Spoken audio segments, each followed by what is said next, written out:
Hello everyone, this is your friend from Naruto Audio Fanfics, and we are back once again with a brand new fanfic. Which is what if Naruto Uzumaki's hidden growth drew the hearts of Hinata Hyuga, Sakura Haruno, Ino Yamanaka and Tamari. Part 1. If you enjoy this story, don't forget to hit the like button, thumbs up, and subscribe to the channel for more amazing Naruto fanfics like this. So without wasting any more time, let's start today's fanfic. HYA ha ha ha. It's like we've already won. So lucky, right Akamaru? Shut the hell up, mutt. In the center of the stage, there stands two boys squaring off, getting ready to fight. The first is a scruffy feral-looking kid named Kiba Inuzuka. He is hailed from the famed Inuzuka clan, known for their fierce beast-like taijutsu style, that becomes even more vicious with the addition of their canine partnerships. The second is a shorter boy dressed in a bright orange jumpsuit, with even brighter blonde hair and distinct whisker marks. His name is Naruto Uzumaki. He is an orphan, and graduated dead last in the academy, but despite all this he still is a determined ninja, who never backs down, and isn't afraid of anything. Wait, what was that? Naruto always felt that he could push past anything in his life that was in his way as long as he stayed unwavering and true to his nindo. But today, Naruto had a feeling he was going to need more than that to be victorious. No one had to tell Naruto how bad off he was, he would admit himself that he sucked in a lot of ninja arts. His taijutsu was rough and chaotic, but no matter how much he practiced without a genuine teacher, something that some of the people at the academy weren't, to point out his flaws and correct his stances, he couldn't improve on that point much. His genjutsu was basically hopeless, because no matter how good his control became, his chakra was too large and dense to do anything worthwhile. His ninjutsu was non-existent other than the academy required ones and the Kage Bushin, and that's only barely true since he couldn't make a regular clone to save his life. His chakra control was terrible because of his stupidly large supply. Any exercise he did no to help with that weren't producing any noticeable results. Naruto would go to the library to learn more things, but the selection of things a genin can read is low, plus he wasn't the biggest fan of books. The only thing Naruto really had going for him was his physical condition, but without a speed-focused training regimen, all he really gains from working out is durability, stamina, and power, which he already had a high amount of. That, combined with any unorthodox plans he came up with, was really the only way he got ahead in any fight he got in. Today was different though. The usual fountain of endless energy felt more like a stream that was fizzling up, and his chakra control always felt out of control, but now it felt like it was unable to be handled at all. Naruto had a pretty good idea that it was that snake freak's seal that was messing up the little he did have going for him. Naruto was already tired from the forest of death as well, to the point where he didn't think he could even outlast Shikamaru in a fight. Naruto could forget about keeping up with Kiba, who always was right behind him in being the most energetic in the academy. Naruto knew he should have fixed his underwhelming skillets sooner, but he didn't have a lot of time to do anything before his sensei put his team in these dumbass exams. He thought he plenty of time to fix his problems after the disaster which was his last C rank, but not only was he wrong, he was dead wrong. Only a couple weeks after Wave and they are signed up for the Chunin exams. Naruto vowed to stop procrastinating and take his training more serious after this. Hopefully he wouldn't have to wait to get out of the hospital first. Up in the stands, Naruto, you better not lose to him, yelled Sakura. Let's see how much you improved, thought Kakashi. Naruto mused Kurenai. Sorry Kakashi, but he can't beat Kiba. That Naruto could never beat Kiba, said Ino. Hinata was conflicted about whether to cheer for her crush or her teammate.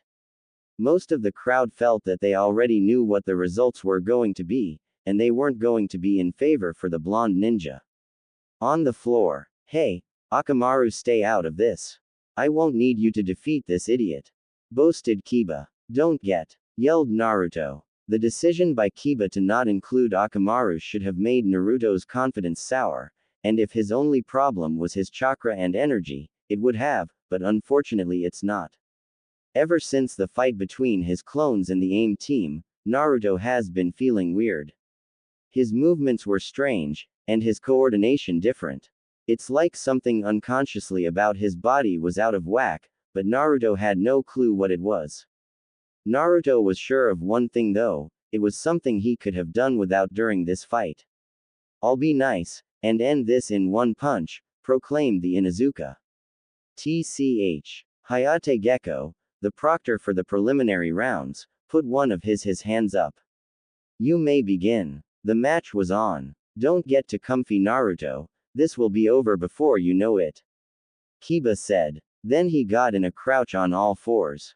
Imitation beast ninja art. 4 legs technique.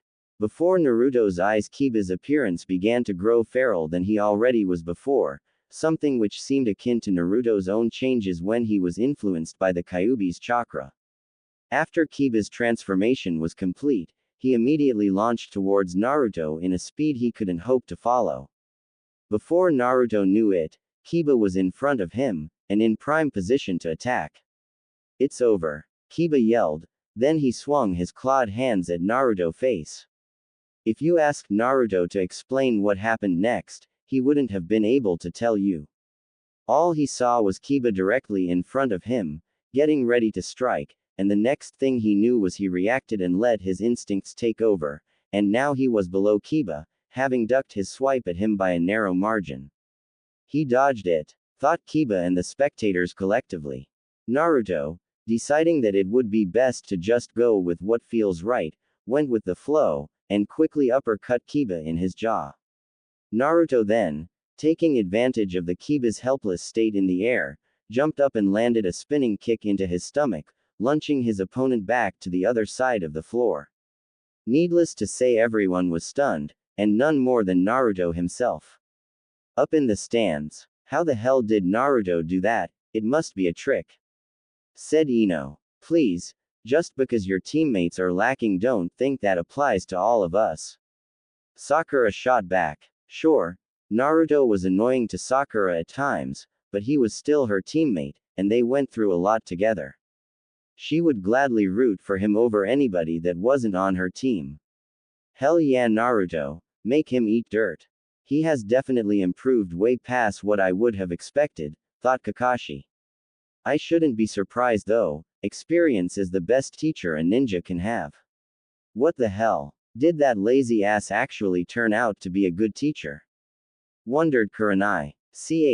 Whatever, it hardly matters. Once Kiba and Akamaru get serious, Naruto is done for. The rest of the audience shared a look of shock or interest. It seems this match would play out differently than anyone had thought. On the floor, Naruto was just as amazed as everyone else. He never could move like that, and even if he could, he didn't think he would have been able pulled it off now. Also, Naruto felt that unlike the past few days, when he was just reacting instinctively, he felt normal, like nothing was like before. His mind was fighting with his body, and now that he was listening to it, everything was right in the world. Naruto didn't know why this was happening, but he did know that he didn't have any plans on how he was going to win before. So he would do what he did best, wing it. "Ah, lucky hit, it won't happen again," Kiba called out as he was getting up off the floor. He was noticeably wiping his mouth of blood, revealing just how hard he had been hit. Akamaru. Bark. Akamaru jumped at Naruto at the same time Kiba did, hoping to overwhelm any fluke sense of skill that Naruto just showed. They first started with a flurry of quick pounces, then started to come at Naruto with a barrage of hit-and-run attacks. But Naruto, to the surprise of absolutely everyone, avoided all solid connects. Kiba let up from his onslaught and backed away. "I'll admit it to you, Naruto, you sure got better, but this is it. It ends now," Kiba said, pulling 2 red pills from his pocket. He gave one pill to Akamaru and he ate the second one. Akamaru turned an inflamed shade of red, then jumped on Kiba's back. Beast Effect Ninjutsu. Beast Human Bushin. Now, where previously only one Kiba and his dog was, there was 2 Kibas. One on the other's back. Getsuga. Both Kibas suddenly launched themselves at Naruto, twirling at impossible speeds. To Naruto it seemed like it was two miniature whirlwinds hurtling towards him. Naruto wasn't deterred though. He didn't know how far his new instinctive skills could take him, but he would keep pushing. Just before the attacks hit him, Naruto pushed himself into the air, narrowly avoiding their claws. The Fang duo didn't stop though, seeing a prime opportunity to attack while Naruto was stuck in the air. Naruto, seeing Kiba and Akamaru turning around to hit him again, flipped and twisted his body in the air at an angle allowing him to maneuver between them without getting hit. Kiba and Akamaru landed back on the other side of the arena.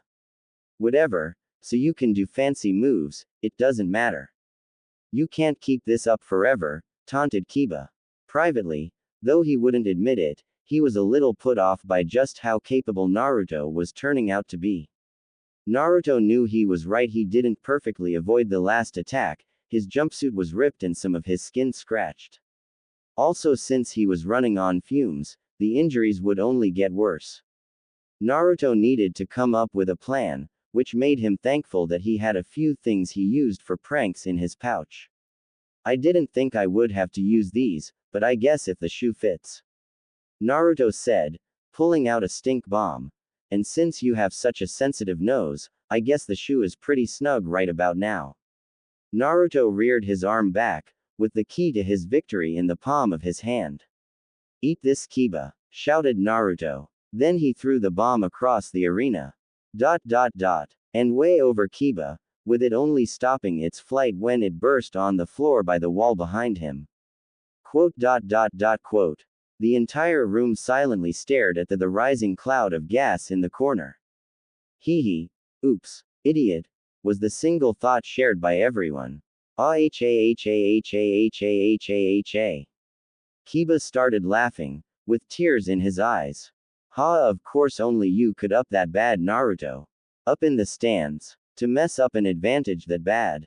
Kurenai said to herself. I guess Kakashi couldn't make the idiot any smarter. Naruto, why are you like this?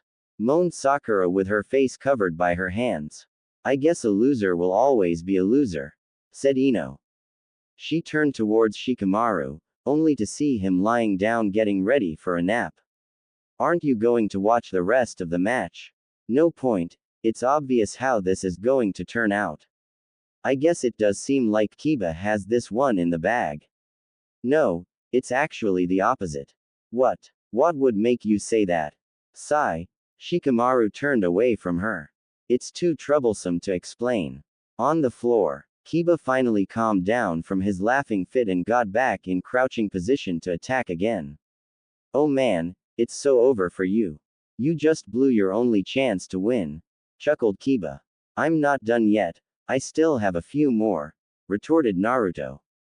It doesn't matter how many you have, you won't be able to touch me with them, and with that Kiba and Akamaru resumed their attack. Getsuga. What followed was the most extreme game of dodgeball ever played. Naruto dodging the canine duo, and Kiba and Akamaru dodging the stink bombs, allowing them all to hit the ground well away from where they were. The stink bombs all landed on the outer parts of the arena, leaving Kiba with plenty of room to work with. Naruto eventually ran out of bombs, only having about a dozen of them, bringing their little game to an end. He jumped back a little to give himself some breathing room. He was visibly taking harder and longer breaths. If I can't affect your smell, then I will try your sight, said Naruto. He then pulled out his only smoke bomb and threw it on the ground, covering the entire middle of the floor with smoke. Up in the stands. This was the guy that I was afraid would beat Kiba. What a joke, thought Kurenai. Don't tell me he forgot about Kiba's strong sense of smell. He was just trying to capitalize on it a second ago. On the floor. Idiot. Did you forget my senses are better than the average nin? There is no way you can hide from me in this smoke. I will just sniff you out, said Kiba. He then started sniffing the air to pinpoint Naruto's location. Too easy. Getsuga. Kiba launched in the smoke with Akamaru in the direction of Naruto, and got a direct hit. After scoring a couple more blows, they tossed him up in the air, then drilled his body back into the earth, leaving a slight indent into it. As the smoke started to clear up, all that anyone could see was Naruto seemingly unconscious at the bottom of a small crater. "Proctor, call the match. He won't be getting up anytime soon," said Kiba. Hayate examined Naruto's body for a few seconds, then he put his hands up. "Winner by knockout. Over here, Mutt boy," cried Naruto, appearing out of nowhere, but before Kiba could turn and look at him, Naruto slid underneath him and kicked his feet off the ground, just as the body in the crater puffed into smoke. Nah! Then another Naruto appeared, and kicked Kiba away while he was in mid-fall. "Are you?" Then two more appeared where Kiba was thrown, and kicked hip upwards. 2. Finally a final Naruto came and jumped above Kiba, and delivered a spinning axe kick to his head, sending Kiba shooting towards the ground. Uzumaki Renden. Kiba was now the one that was at the bottom of his own crater, but this time the victim was actually unconscious. "Bad doggy," taunted Naruto, standing over Kiba's immobile body. Up in the stands. "I can't believe it," voiced Kurenai. "Kakashi's brat actually won. You will learn quickly that Naruto is never one to go down easy," Kakashi thought. Even through the mask there was obvious pride on his face. "Yeah, Naruto, I knew you could do it," yelled Sakura Dawn to the floor. "Wait, hold up. I don't get it. Kiba should have been able to smell out Naruto, right? The smoke shouldn't have blocked his nose. If it could, then he would have known earlier," questioned Ino. "Sigh. That was what I was trying to say earlier." Naruto didn't miss his throw with his stink bombs, not the first or any of the ones after. What he was doing was creating zones on the floor where Kiba wouldn't be able to smell anything but the odor from his bombs, so when he covered the arena in smoke he was able to place several clones in those areas without Kiba ever knowing. Naruto must have done a Kawarimi with a clone after Kiba hit him with his attack. Once switched he would be able to carry out his own retaliation without Kiba being prepared for it. Who knew Naruto could have done something that smart, but I guess if you look at the pranks he used to do, it isn't that surprising. Ino gave Shikamaru a surprised look, before changing to one of contemplation. "I guess even Naruto improved after the academy." Quote. "On the floor. Winner by knockout, Uzumaki Naruto," announced Hayate. Naruto was feeling very proud of himself at the moment. While he was tired from Kiba's assault and the use of his clones, something that would have never happened if his chakra was normal, Naruto felt that he did better than he himself would have expected. He never fought that well in his entire life, but now in what seemed like hours, his skill increased by an immense amount, and Naruto still had no idea how it happened. Well, he did have a theory, but he needed some time to test it when he was alone. As of right now, he was content to revel in his unlikely victory. "Look how much you've grown, Naruto," thought a proud Hokage. 000000000000000000000. Asterisk yawn. Naruto sat up in his bed after a long, pleasurable, deserving rest the day after the preliminary exams ended. He got up and started his morning routine so he could head out to a training ground. He had to get started preparing for the third stage ASAP. He took a shower, brushed his teeth, washed his face, and ate some ramen. He then changed into loose white shorts, a black t-shirt with a spiral, and black ninja sandals. Then he gathered up all his tools and jumped out of the window. Doors are for squares. Naruto decided to stick true with his promise and got started on training even before he approached Kakashi-sensei to ask about him training him. Naruto was going to train himself into the dirt, as well as the training he would receive from his teacher, just so he doesn't waste any time that could be spent otherwise honing his admittedly lackluster skills. Another reason Naruto decided to go to the training ground first was so that he could test out his theory on how he improved so quickly in the second stage of the exams. Naruto knew he would have a long road in front of him, especially since he would have to face Neji Hyuga in his first match. That was a fight he wasn't planning on losing, especially after what the bastard did to Hinata, his own cousin. Naruto would be the first to tell you he was lucky in the prelims. With the exception of Ino, Sakura, and that random guy Sasuke faced, if he had to fight anyone else, Naruto was pretty sure he would have lost, even with his newfound skills. Luckily he got Kiba, a taijutsu user / the only skill Naruto was proficient in. Fortunately he now has an entire month to train before his match with the Rookie of the Year. Naruto finally arrived at his destination, Training Ground 9. A place not too many people really came to because of how close it was to the Forest of Death. In fact, you could actually see Training Ground 44 looming in the background.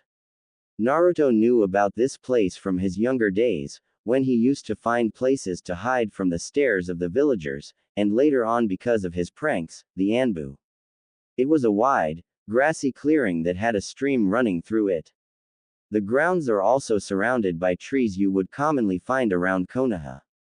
Naruto walked up to the stream, and thought that it would be the perfect place to start his training, but first. Kage Bushin no Jutsu. Poof. His theory. Out of the smoke appeared one perfect clone of Naruto. Okay. I want you to go down the stream and see where it ends up. Naruto commanded his clone. Geez, there was no need to tell me, idiot, responded the clone, and with that it ran off. God damn it, why am I so annoying as a clone? After a couple minutes of standing there, Naruto suddenly jumped up. Stupid clone. How the hell did you not an entire waterfall before you fell off the cliff? You should have at least heard it. Yelled Naruto. It was only after a few seconds of fuming did he realize what had just happened. Yes. It worked, and even better than Naruto thought it would. He, at first, just assumed that he would just get a vague feeling or some kind of intuition, but nope, he actually gets the entire experience. Naruto was salivating just thinking of all the ways he could train using this, but had to stop when he remembered he had another problem. Kage Bushin no Jutsu. Poof. Shit. Big problem. He could only make 100 clones before he became swamped. For comparison, when he first learnt the jutsu, he could easily make 1,000 clones without being close to tired. Sadly, there was nothing he could do about his dilemma at the moment, so there was no sense of crying about it now. He could just get started, then go and ask his sensei later if he knew how to remove this dumb seal. At the moment though, he only had to figure out what he could work on right there. Naruto didn't think he could work on his control until he had the seal removed, so that was out. He didn't even know where to start when it came to jutsus, so that's out as well. It seems he would just have to improve on what he knows, and hopefully try to incorporate other things later. Okay, I want 60 clones to break off and go over there. Once there, I want 40 of you to pair off and fight with each other, then I want the rest of the 20 clones to pick a fight to watch. That should give us different perspectives on the way we fight. I want the last 40 clones I didn't mention to work on their shuriken and kunai proficiency. Alright. After the clones left to do whatever they were doing, Naruto decided to work on his physical body by running, and doing some exercises. Nothing too hard though, he didn't know what awesome plans his sensei had for him. After the hour was up, Naruto figured he did enough for the day and left his clones to do whatever they were doing, while he searched for Kakashi-sensei. On his way back to the village, he realized that he probably would be too busy training to do anything else in the next month. So Naruto decided to get some things he was planning to get done out of the way first. 00000000000000000000000. Naruto's first stop was the village's local flower shop. Welcome to Yamano, it's just you. Also known as Yamanaka Flowers, where Ino is known to work at from time to time. And what's that supposed to mean? Naruto deadpanned. Oh, nothing, waved off Ino.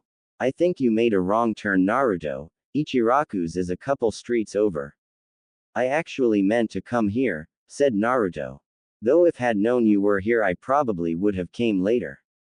Well, if I had known you were coming around, then I probably wouldn't have been.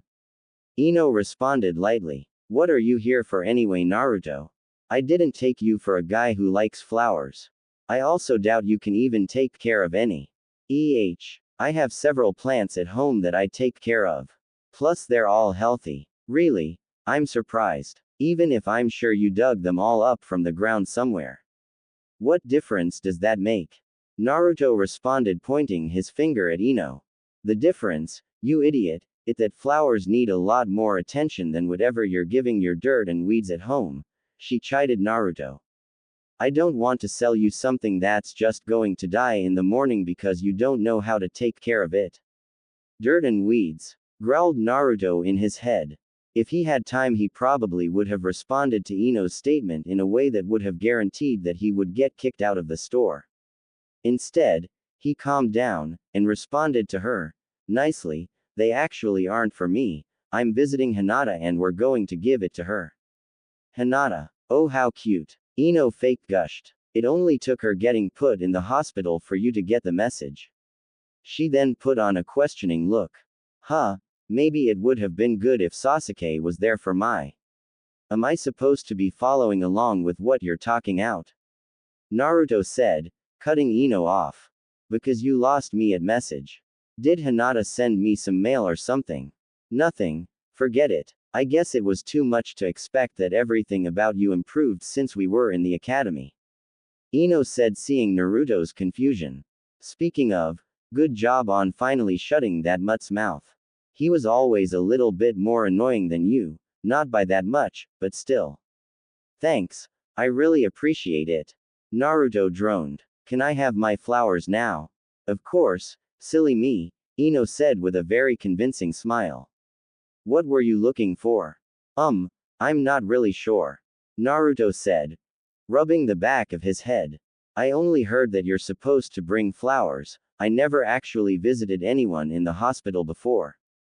No problems, it was my fault for thinking you would know anyway. I have the perfect kind of flowers for you to get. How does this place get any customers while you're here? Obviously amazing looks and sparkling personality. Ino answered while striking a pose with her hands on her hips. Naruto just stared at her unblinkingly. You know, for a person who works at a flower shop, you have remarkably not worked to get me any flowers since I've been here. Whatever. Ino then went to a shelf and grabbed a pot of purple flowers. These are lavender roses, I'm sure Hinata would love these. Finally, Naruto breathed out. How much? Oh no, these are free of charge. Ino said. Maybe I would make you pay if they were for you, but I'm fine with letting you have these if it's for someone I like. Naruto respectfully ignored the last part for the fact that he was getting the flowers for free. He went up to the checkout stand to get the flowers.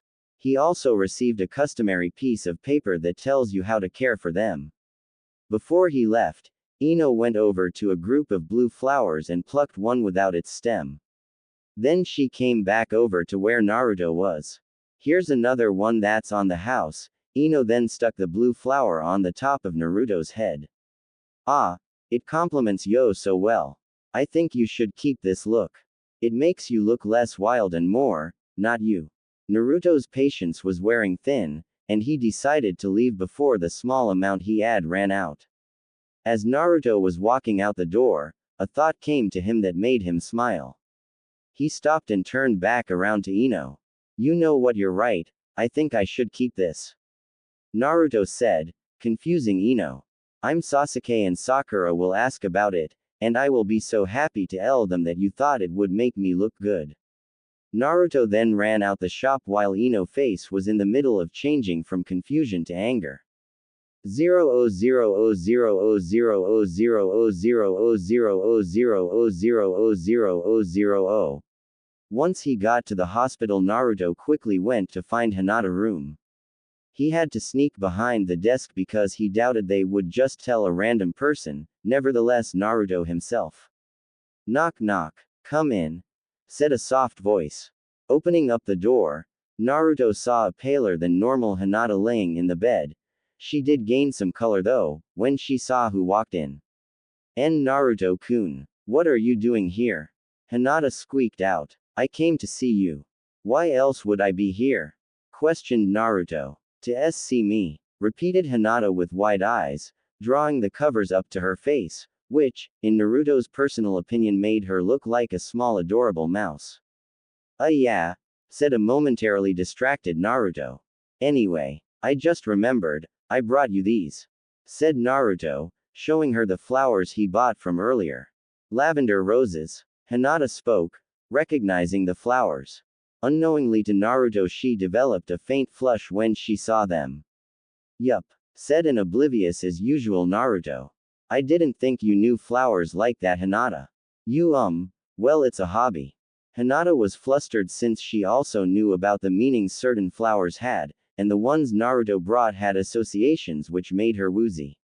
She was pretty confident though that Naruto had no clue about what they meant. Why did you get these flowers anyway? Hey, well, I didn't really pick these, Ino did. She said you would love them. Naruto looked at the flowers, then back up at Hinata. I can kind of see how they fit. Purple kinda matches you. Ino, of course, Hinata thought in her mind. She wasn't surprised the Yamanaka would do something like this. She still liked the flowers though, and appreciated who they came from even more. Thanks, I love them, she told Naruto with a soft smile.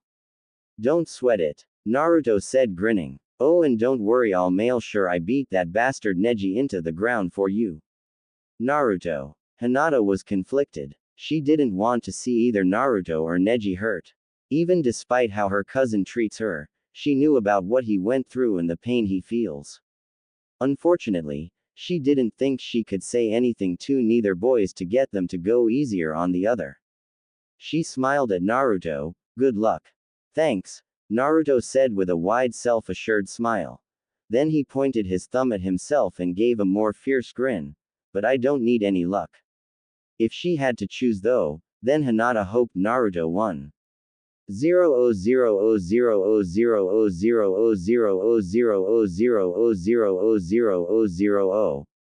A pumped-up Naruto was walking through the hallways of the hospital, when he saw the exact person he was going to look for in the main lobby. How lucky. Kakashi-sensei. I have a favor to save it, Naruto. I already know what you are going to ask and the answer is no. Interrupted Kakashi. How unlucky. Why not? Because I already planned to train Sasuke. Explained Kakashi. But don't worry, I found you a teacher, he said, pointing to the other side of the room. Naruto turned around in the direction he was pointing and saw Closet Perv, looking at him with the same disgust in his eyes as always. Naruto-san, I have accepted to be your teacher for the month, and I will beat out all that foolishness out of you, that you call skill. Ebisu said with a touch of unkindness. Come on, Kakashi-sensei, can't you find anyone else to teach me other than this pervert? Besides, I beat him once already, complained Naruto. Pervert, Kakashi said in a question tone. But before Naruto could answer, Ebisu clamped his hands over Naruto's mouth and started pulling him away. Nothing. He is delusional. You will have your student back, properly taught, by the end of the month. And with that he pulled Naruto away. 0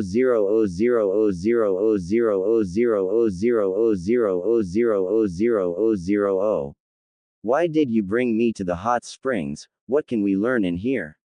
Asked Naruto. The basics. It is clear you need a clear review on everything that you were already supposed to know, said Ebisu. Yeah, whatever, mumbled Naruto. Naruto had a bad feeling that he would be getting most of his training done on his own time.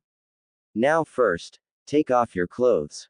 What? I knew you were a creep, but not in this type of way, accused Naruto, pointing his finger at his sensei. No, not like that. In the exercise that you are about to do, you will be around water, and unless you want your clothes to get wet, you should take them off, said Ebisu, trying to justify himself. Fine, I'll do it, but I'm watching you. Naruto then took everything off except for his underwear. Now what? Now, you watch me, Ebisu instructed, walking towards then on top of the water. This is a more advanced version of the tree walking chakra control exercise, an essential tool needed for many missions outside the village.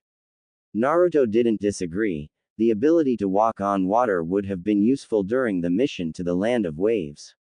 He was a little hesitant to try it though. The seal Orochimaru put on him was still making his chakra weird, but maybe he might be able to at least pull this off. Later. Splash. Naruto jumped out of the scorching hot water, for what seemed like the 100th time today. Ah, shit. Cursed Naruto, landing back on solid ground. Listen to me, you four-eyed creep. I am trying to tell you I can't do this exercise with the way I am right now. Exactly. That is why I am making you do this repeatedly. The way you are right now is pitiful. I will be sure to correct that. At least let me do it over regular water. Why the hell do I have to do it here? Inspiration. Said Ebisu simply. Grr. Growled out Naruto, ready to kill the black-clad man. Giggle. Both teacher and student stopped at the sudden noise. Giggle giggle. They turned toward the source of the perverse sounds, and found a tall man with long spiky white hair, and red lines running down his face peeking on the woman's section of the bathhouse.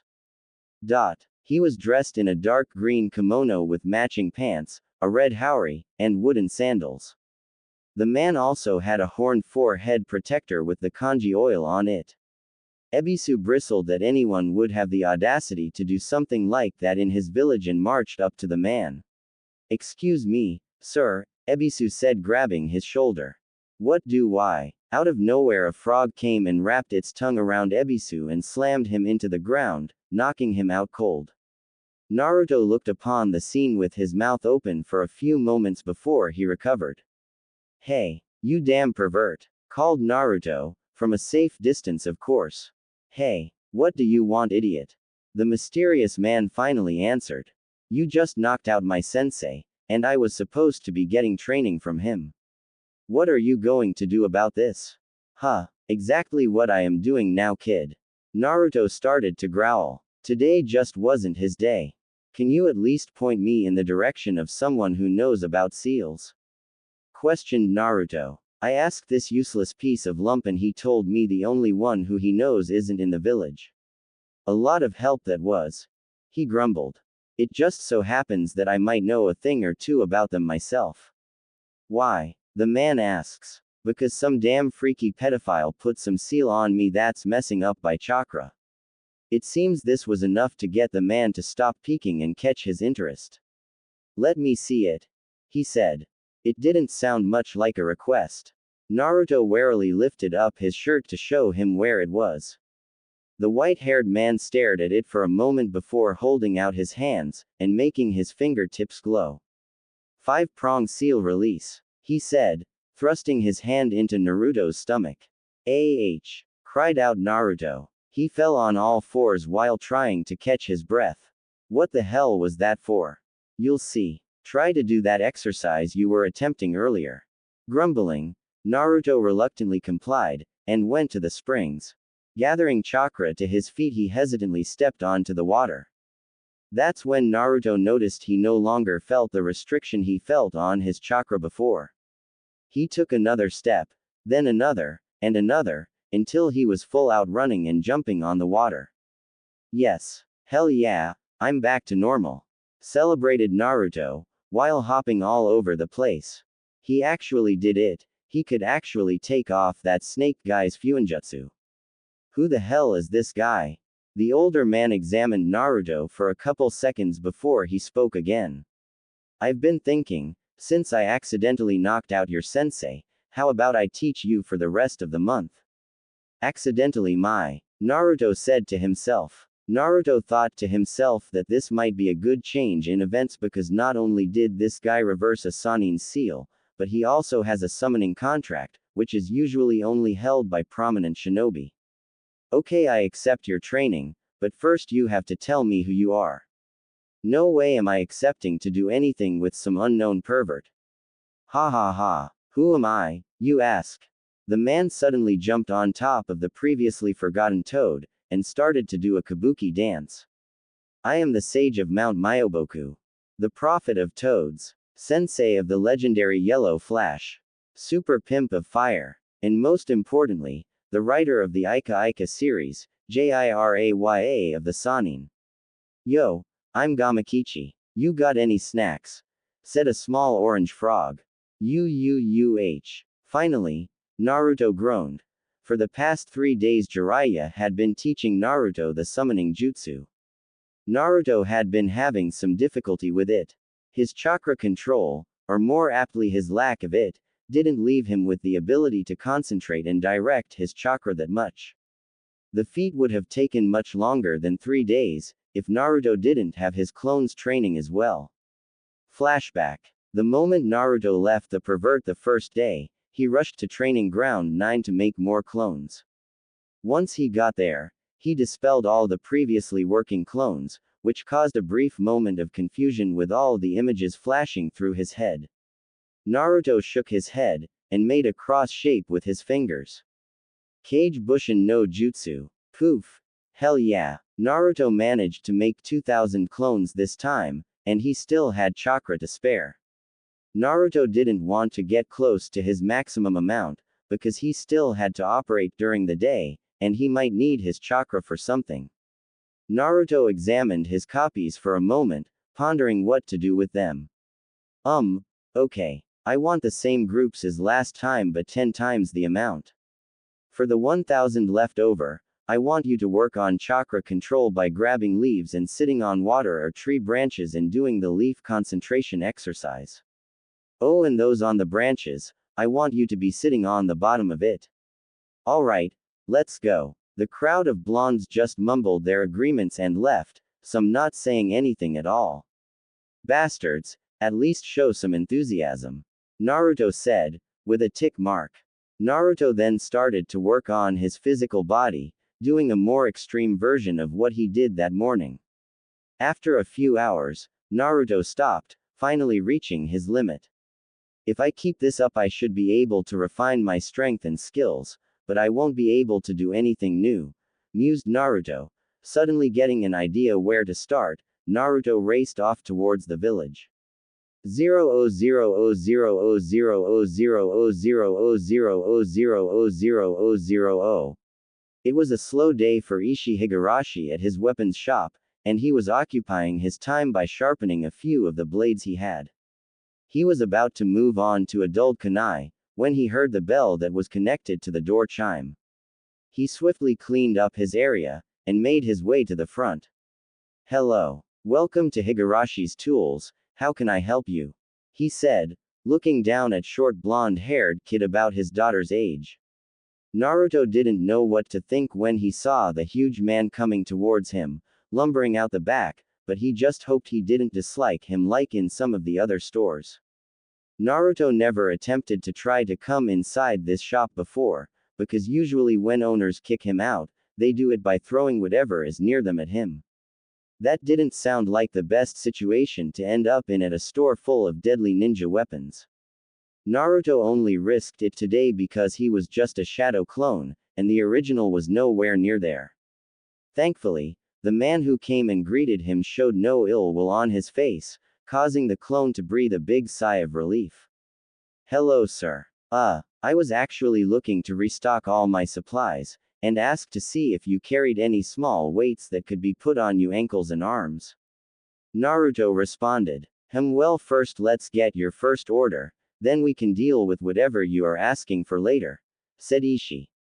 Ishii then proceeded with getting everything Naruto asked for to replace his regular tools, shuriken, kunai, sealing scrolls, ninja wire, etc. After everything was packed up, and ready to be rung up, did they decide to continue their conversation. Before that though, clone Naruto wanted to ask about something he saw. Excuse me sir, what are those blank pieces of paper that you have in the display case there?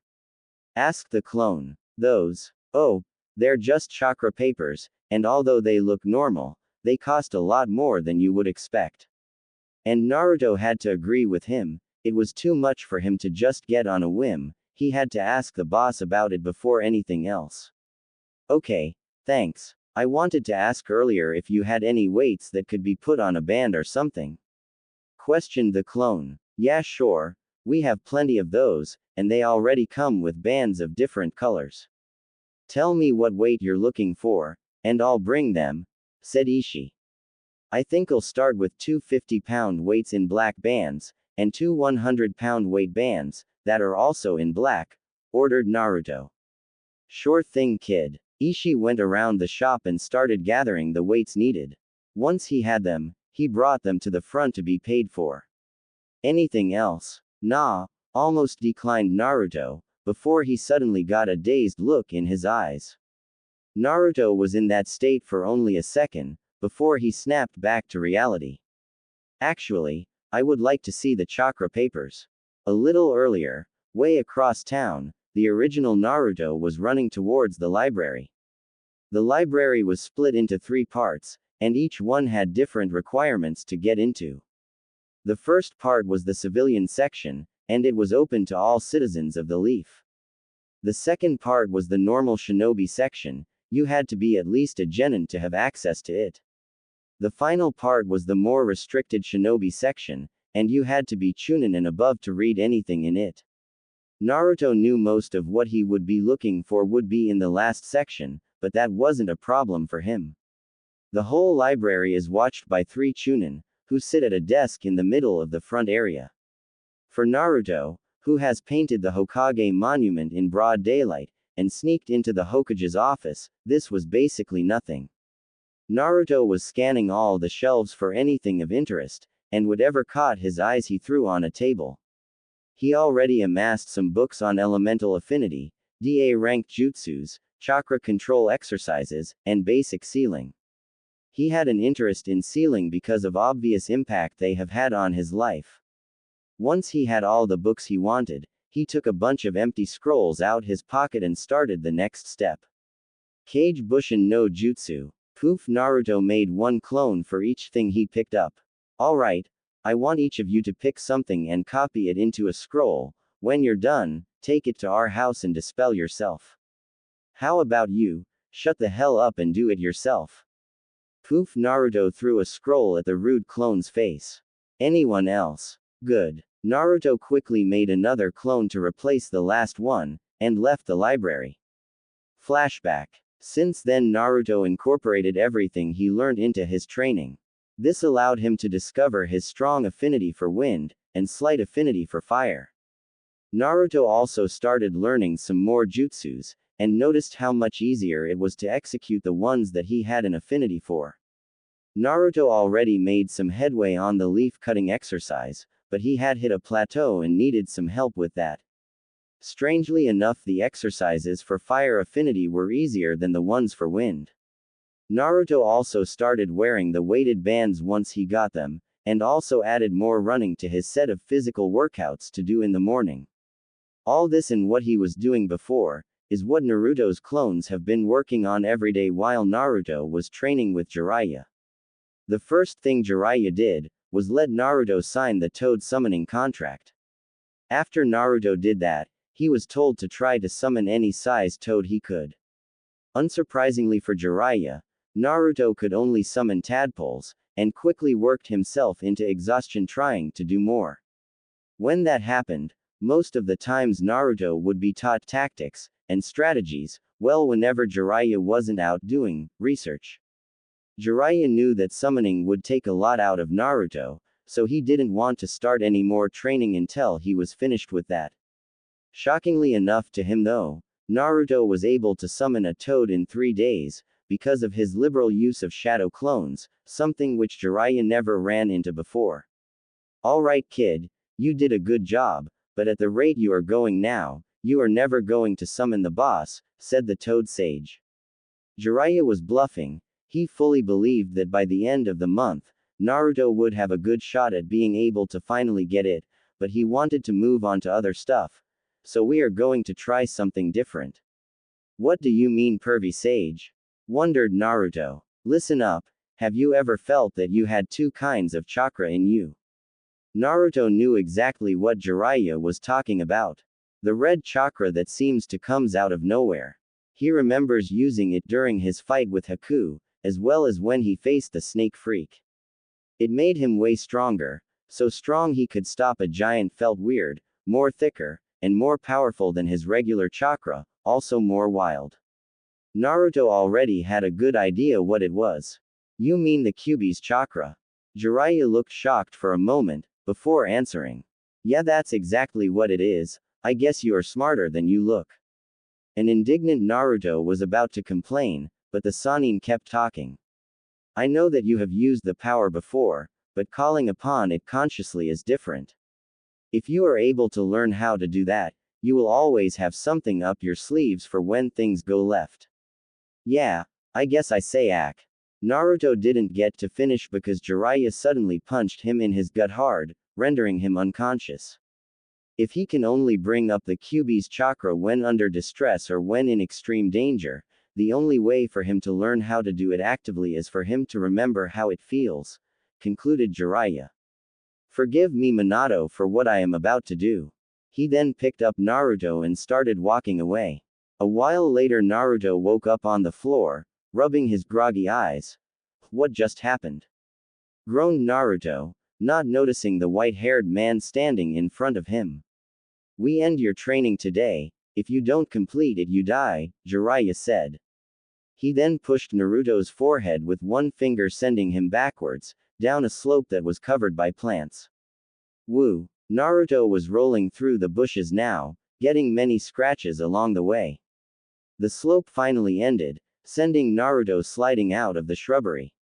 Unfortunately, the ground ended there too, so he fell out of the bushes and into a giant deep chasm. Og! Naruto was disoriented before, so he didn't really process what was happening, but after he started falling, he was wide awake. Aware enough to know what was happening and also who caused it, if his curses towards a certain pervert or any indication. Naruto was about to try catching himself on the walls using his chakra, but then he saw how spiky and wet they were and figured that would be a terrible idea. He would have tried to summon a toad, or even some clones, but he was all juiced out from training. That bastard. If I survive this, I am going to kill that pervert. Damn. Naruto didn't know how he would survive this. After all the close calls Naruto had, he finally gets done in by his teacher. Hell no. I don't care if I am out of energy, I'm not going to die here, proclaimed Naruto. He then bit his finger and did the seals for the summoning jutsu. Naruto started trying to push whatever chakra he had left, closing his eyes from the strain. All of a sudden he didn't feel the wind whipping past his face, or the sensation of falling. Naruto opened his eyes and found himself in a dark, murky sewer. When he looked around, he realized it was more of a flooded building or industrial factory than a sewer. Naruto felt a familiar feeling in his gut pulling him towards the direction of one of the doorways. Naruto followed this feeling through halls and turns, until he came upon a large chamber that had a giant gate with a seal on the middle of it. So my esteemed warden finally comes to visit me. A deep rumbling voice sounded from behind the gate, pulsing the water out to the direction of Naruto. Naruto knew immediately what it was. Kyuubi. No, it's the other giant being in your stomach, the now identified Kyuubi sarcastically said. Naruto developed a tick mark after that remark, and lost some of the reservations he might have gained from the fact he was facing such a massive beast. Shut the hell up, furball. Why did you bring me here anyway? 'Cause your dumb was about to get us killed, grumbled out the Kyuubi. 1. I wasn't about to do anything, I was thrown off a cliff. 2. What do you mean us? Ooh. Hehehe. I get it now, Naruto said, finally thinking about what the Biju said. If I die, you die, huh? Naruto sat there and pondered for a while, before nodding his head to something he apparently figured out. Well, I guess that means only one thing.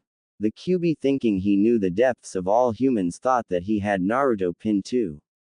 Like any other mortal, he would seek to have the Kyuubi under his thumb and use his power for his own purpose. The Kyuubi would rather die than be under someone's control again. Luckily, it turned out that his container was one step ahead of him and got himself thrown off a cliff. The tailed beast only brought him down here to give him a chance to honor his father's words, even if he didn't believe them.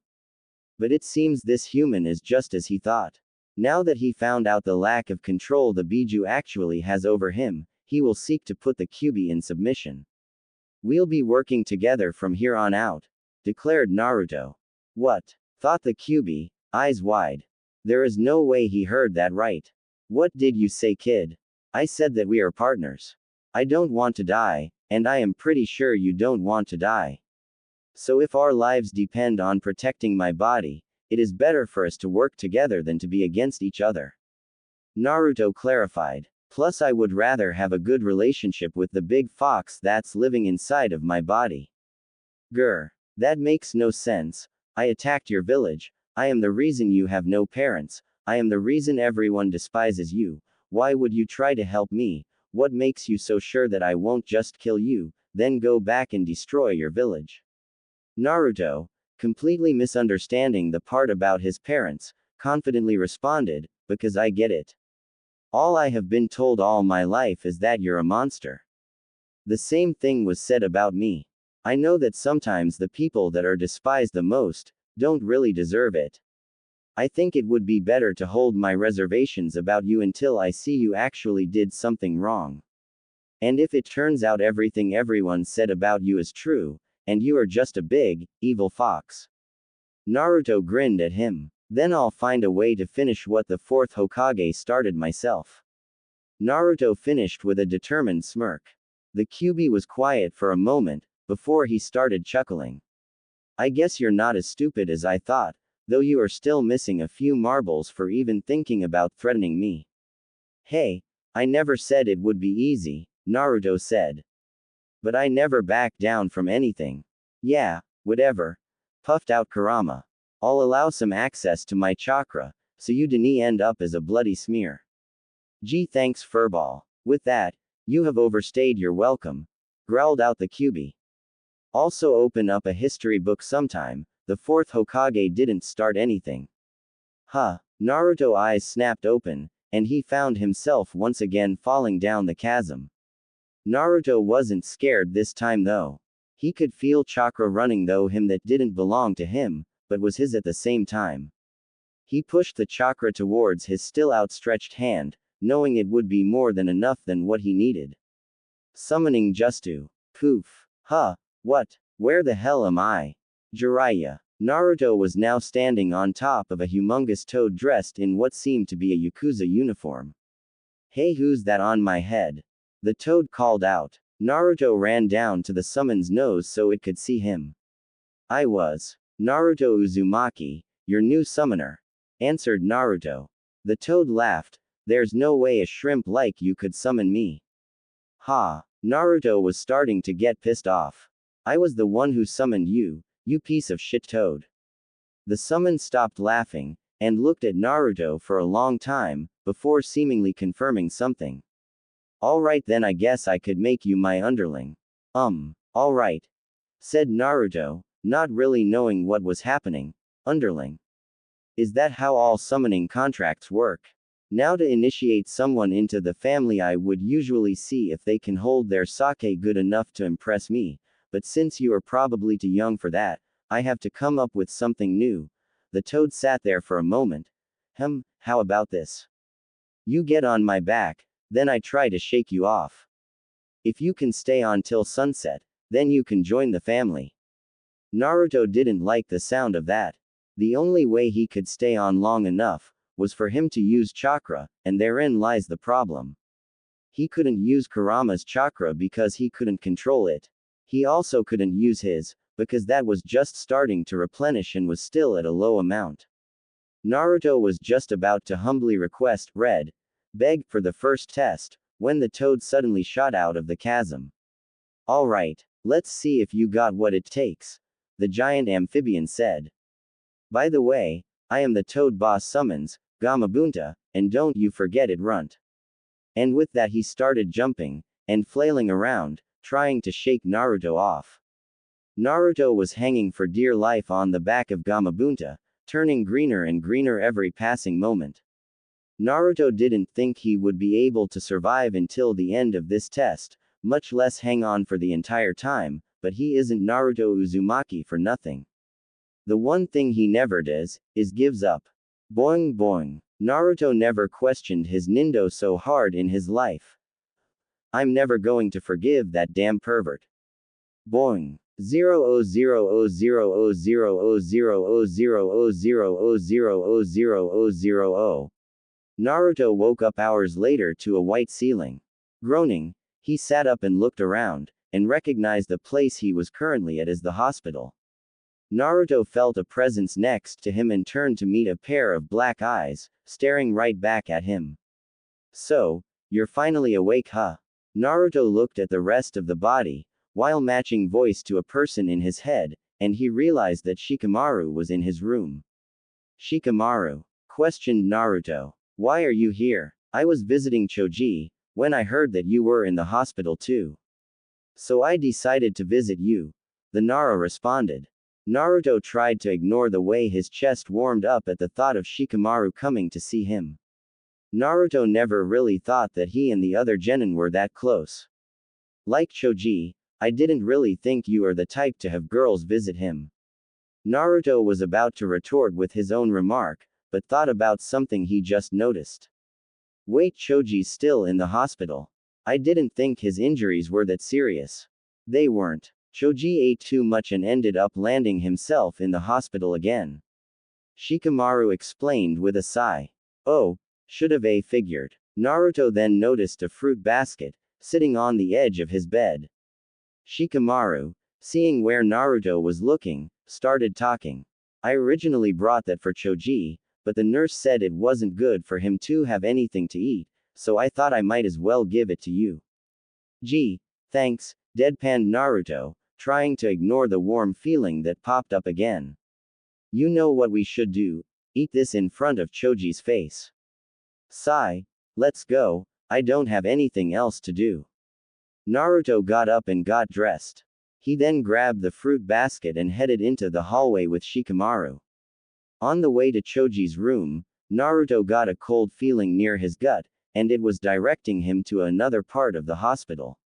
He darted off to find the source of the chill, with a surprised Shikamaru following behind. Naruto, what's gotten into you? Spoke Shikamaru. I'm not sure, but if you follow me, you'll probably find out. How troublesome. Shikamaru complained, but he still followed. 000000000000000000000. Well, that was intense. Shikamaru said, rolling his neck. Yeah, you're telling me, responded Naruto listlessly. Shikamaru gave him a curious look but thankfully didn't say anything as they were approaching Choji's room. Shikamaru slid open the door, and was immediately verbally attacked by a feisty blonde girl. Where the hell were you? And what took you so long? And don't you know how to knock? Scolded Ino. Well, we ran into a unplanned situation with a foreign ninja, and before that I was visiting Naruto, pacified Shikamaru. Naruto, repeated Ino with confusion. He's in the hospital. What's wrong with him? I just saw him a couple days ago and he looked fine. Shikamaru shaking his head in annoyance. Go ask him yourself, Shikamaru said. Speaking of, Choji. You mind if Naruto comes in? Shikamaru asked Choji, who was munching on some chips Ino gave him on his bed. Munch munch. That's cool, munch munch, I don't mind, Choji affirmed. Alright Naruto, he said you can come in, called Shikamaru. Naruto opened the door and walked in while cleaning his ear with a finger. Damn Ino, I'm sure the whole building could hear you screaming. Naruto then turned to Shikamaru. I feel sorry for you, at least with Sasuke on our team, Sakura pretends that she is nice. No luck for you with Ino. Ino cracked her knuckles with her fist in her palm and smiled sweetly at Naruto. What's that supposed to mean, huh? Naruto wisely took a step back. Hee, oh nothing. He said with his hands up in a placating motion. Are you sure? You look like you still would like a few more days at the hospital. No, I'm perfectly fine. Hey Choji. Hope you feel better. See you guys later. Bye. Naruto made a quick escape, not wanting to risk the wrath of the blonde girl. Man, he thought, there have been too many violent people in my life recently, I'm seriously considering a change in careers. Now that Naruto was away from the others, he started to think back to the meeting he had with Gaara. A person, who was just like him, but also completely different. He shuddered at the thought. Not because he was scared, but because of the thought that this was how he could have ended up. Thankfully, Konoha was still a good village to live in overall. He wouldn't have been so lucky in some of the other hidden villages if rumors are to be believed.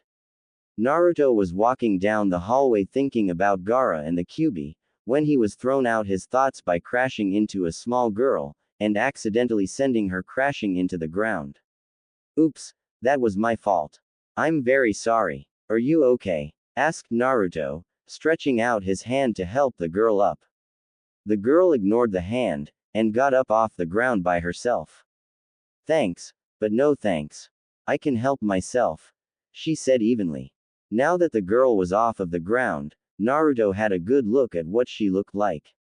She was a very small petite girl, with long black hair. She had a very familiar face, and big white pupil-less eyes which signified the Hyuga clan. Naruto stared at her for a moment, which quickly agitated her. Why are you staring at me? She demanded. It's just that. You are so adorable, gushed Naruto. You're like a plushy version of a real ninja. Naruto decided to have a little fun with her. Not only did she reject his offer for help, but he never did like uptight people. The Hyuga girl turned a little red from anger, and closed her eyes in an attempt to control her temper. Don't call me adorable or plushy. And I am a real ninja, she growled out. This just made Naruto gush harder. Did you just growl? Ha ha ha, look at you playing shinobi. Where's your parents at, little girl? Are you lost? The girl could feel her grasp on her emotions slipping. She clenched her fist at her side to rein back her oncoming explosion. Do you know who you're talking to? She said with slightly puffed cheeks. You would apologize if you knew what was good for you. I just want to help find your parents. Do they know where you are? Teased Naruto. Here, take my hands, I'll walk you home. Stop treating me like a child, treat me with respect, she demanded, stomping a foot on the ground. She was losing her composure and wouldn't last much longer. I don't even know who you are, little girl. Don't call me that. I am not little, the Hyuga proclaimed. Her voice was steadily raising higher and higher. Yes, you are. But don't worry, all kids are small when they're 7. Naruto said, trying to reassure her. I'm 15. That surprised Naruto. True, he purposefully overshot her age, but he didn't think she was that old. Wow. Okay then, never mind, you're not a little girl then. Naruto agreed. You're a midget. Shut up. Shut up. Shut up. She yelled out and launched herself at Naruto. A flurry of jabs later, Naruto was now lying on the floor twitching. HMPH. Know your place next time. The girl said, walking away. Man, that girl has an anger problem. Naruto groaned out. Hello. Is there any nurses around? I would like to extend my stay. 0000000000000000000. Hinata Hyuga was having a good day. The doctors just told her she was getting better without any complications, plus her older sister visited her. The only thing that could make this day better would be if. Knock knock. Come in, she called out. The door slid open and Hinata's heart skipped a beat when she saw who it was. Naruto-kun. Hey Hinata, how are you feeling? Naruto asked, sitting down on a chair by the bed. Much better. The doctors even said I should get out before the end of the month. Hinata said, trying to calm her racing heart. That's awesome. Then the next time we meet it can be somewhere other than a hospital. Naruto said distastefully. Next time, Hinata repeated. She wasn't sure what reason Naruto would have to talk with her after she got released. Yeah, I hate hospitals, almost anywhere else is better. Ichiraku's is definitely a better place to hang out at. Naruto said offhandedly. Is Ichiraku's really that good? Questioned Hinata tentatively. I never actually had it, but you make it seem like it's really good. Hinata had ramen before, and while it was good, she has had a lot better. Naruto started gaping at her with his mouth open after she finished her question. He started turning pale and shakily pointed his finger at her. Yun never had Ichiraku's ramen before. He was shocked how anyone could live like she had. No wonder you're so gloomy and dark. Naruto said, missing Hinata slump a little at his words. I need to take you there ASAP. It's on me. I'll gladly cover the cost in this kind of emergency. Hinata turned red. Take me, she squeaked. Yeah, I'll have to find you sometime after you get released, since we can't go today. This is something that has to be fixed as soon as we can. Hinata felt a little woozy, and leaned a little back in her bed. She must have been worse off than she thought, and now she started hallucinating. Naruto, seeing her face start flushing, got concerned for her health. Hey Hinata, you look a little feverish. Are you okay? I'm fine. I probably just need to take a little nap. I should be okay once I wake up. Okay. I should probably leave you to sleep then. I wouldn't want you to miss out on Ichiraku's longer than you would have to. Naruto started to turn towards the door, but suddenly remembered something. Hey Hinata, do you have a little sister? Hinata chuckled, and nodded her head. Yes, but she's actually my older name is Hanabi, and she's 2 years older than me. No way, she's actually 15, Naruto said, shocked. Hinata chuckled again. Yeah, she's normally cool-headed, but when it comes to her size she starts to become sensitive. Naruto started unconsciously rubbing the welts he just got. It took him a while to find a way up from the floor. You're telling me? Why do you ask, Naruto? Well, I just met her in the hallway, and when I first met her, I definitely saw how cool she was, but I found out the other part you mentioned the hard way. Naruto said, wincing. Hinata smiled at him. She's not likely to forget that for some time too. Not too many people would say something like that to her, so she remembers the few that do. Hinata didn't think that was such a bad thing. Usually her sister only expresses herself when they were alone together. The way they were raised and the expectations put on Hanabi as the heir causes her to be stoic most of the time. Anytime she can shed that weight and show her emotions freely, Hinata would be happy. Even if, unfortunately, it's at the expense of Naruto. Sorry Naruto-kun. Huh, why are you apologizing? 0000000000000000000. After a long night's rest, and a morning at Training Ground 9, Naruto arrived at the clearing he and Jiraiya have been using for training. He saw Jiraiya at the center of the field reading a scroll, and made his way to him. Good morning, pervy sage. What are we learning today? What did I say about calling me that brat? Jiraiya scolded, bringing his fist down on Naruto's head. As for your question, well, since you're finished your summoning training, we can start training you for real. What you were doing before was just a warm-up. I have made up a whole schedule of what you will do for your training. I noticed that you took some interest in seals, so I decided to make it one of the things you will learn about. I tell you, you couldn't have picked a better teacher in seals than me, kid. Anyway, the schedule is like this. First is evasive techniques. Then some seal work. Third is meditating under a waterfall. Number 4 is jutsu theory and application. And the very last thing is a spar between you and me, no hold barrels on Naruto's part. When Naruto heard his upcoming daily schedule, he realized that he would be coming home broken after every training session. He was happy he had clones running around doing things for him, because he would have little time to do anything without them. Naruto had a little over 3 weeks until he had to fight in the Chunin exams, and he was for damn sure going to take advantage of every second he had. Sounds good, pervy sage. What are you waiting for? Let's start the first lesson. Naruto quickly knew regret. Dodge, said Jiraiya, who punched Naruto in his stomach, sending him flying to the other end of the field. Naruto got up and wiped his mouth.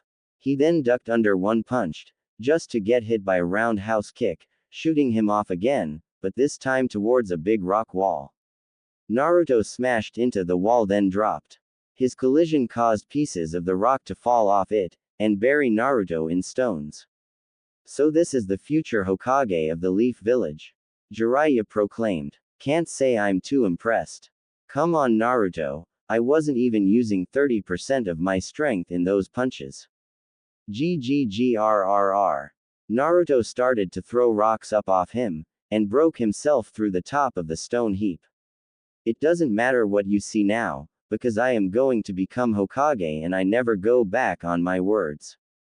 Naruto declared, crouching down in preparation to dodge the next blow. I'll just keep on getting hit until I no longer can. Maybe Ichiraku's has some open positions. It has been 3 days since Naruto had started the next part of his training, and 1 week since the preliminary rounds had ended. Naruto had been correct in the assumption that he would be dead on his feet after every day of training. When he came home, he would have just enough strength in him to make and dispel a shadow clone. This was so he can relay his experience to any shadow clones he had around. Through the course of the days, Jiraiya was metaphorically and literally cramming information in his head. Naruto never received any rest, especially since his sensei knew how much endurance he had.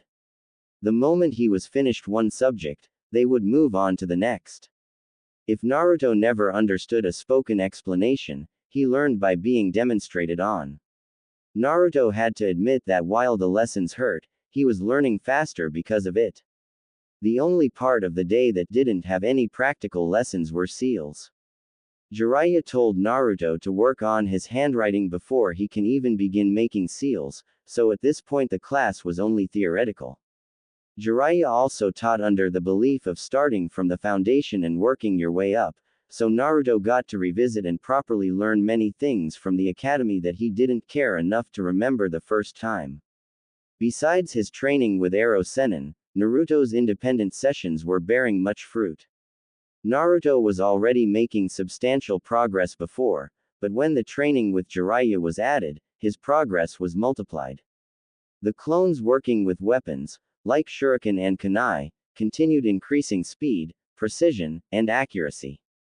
Naruto discovered from that group that they found a way to apply the shadow clone just U to the shuriken and kunai, where they could just make copies of the weapons. They even found a way to do this after the projectile has already been thrown.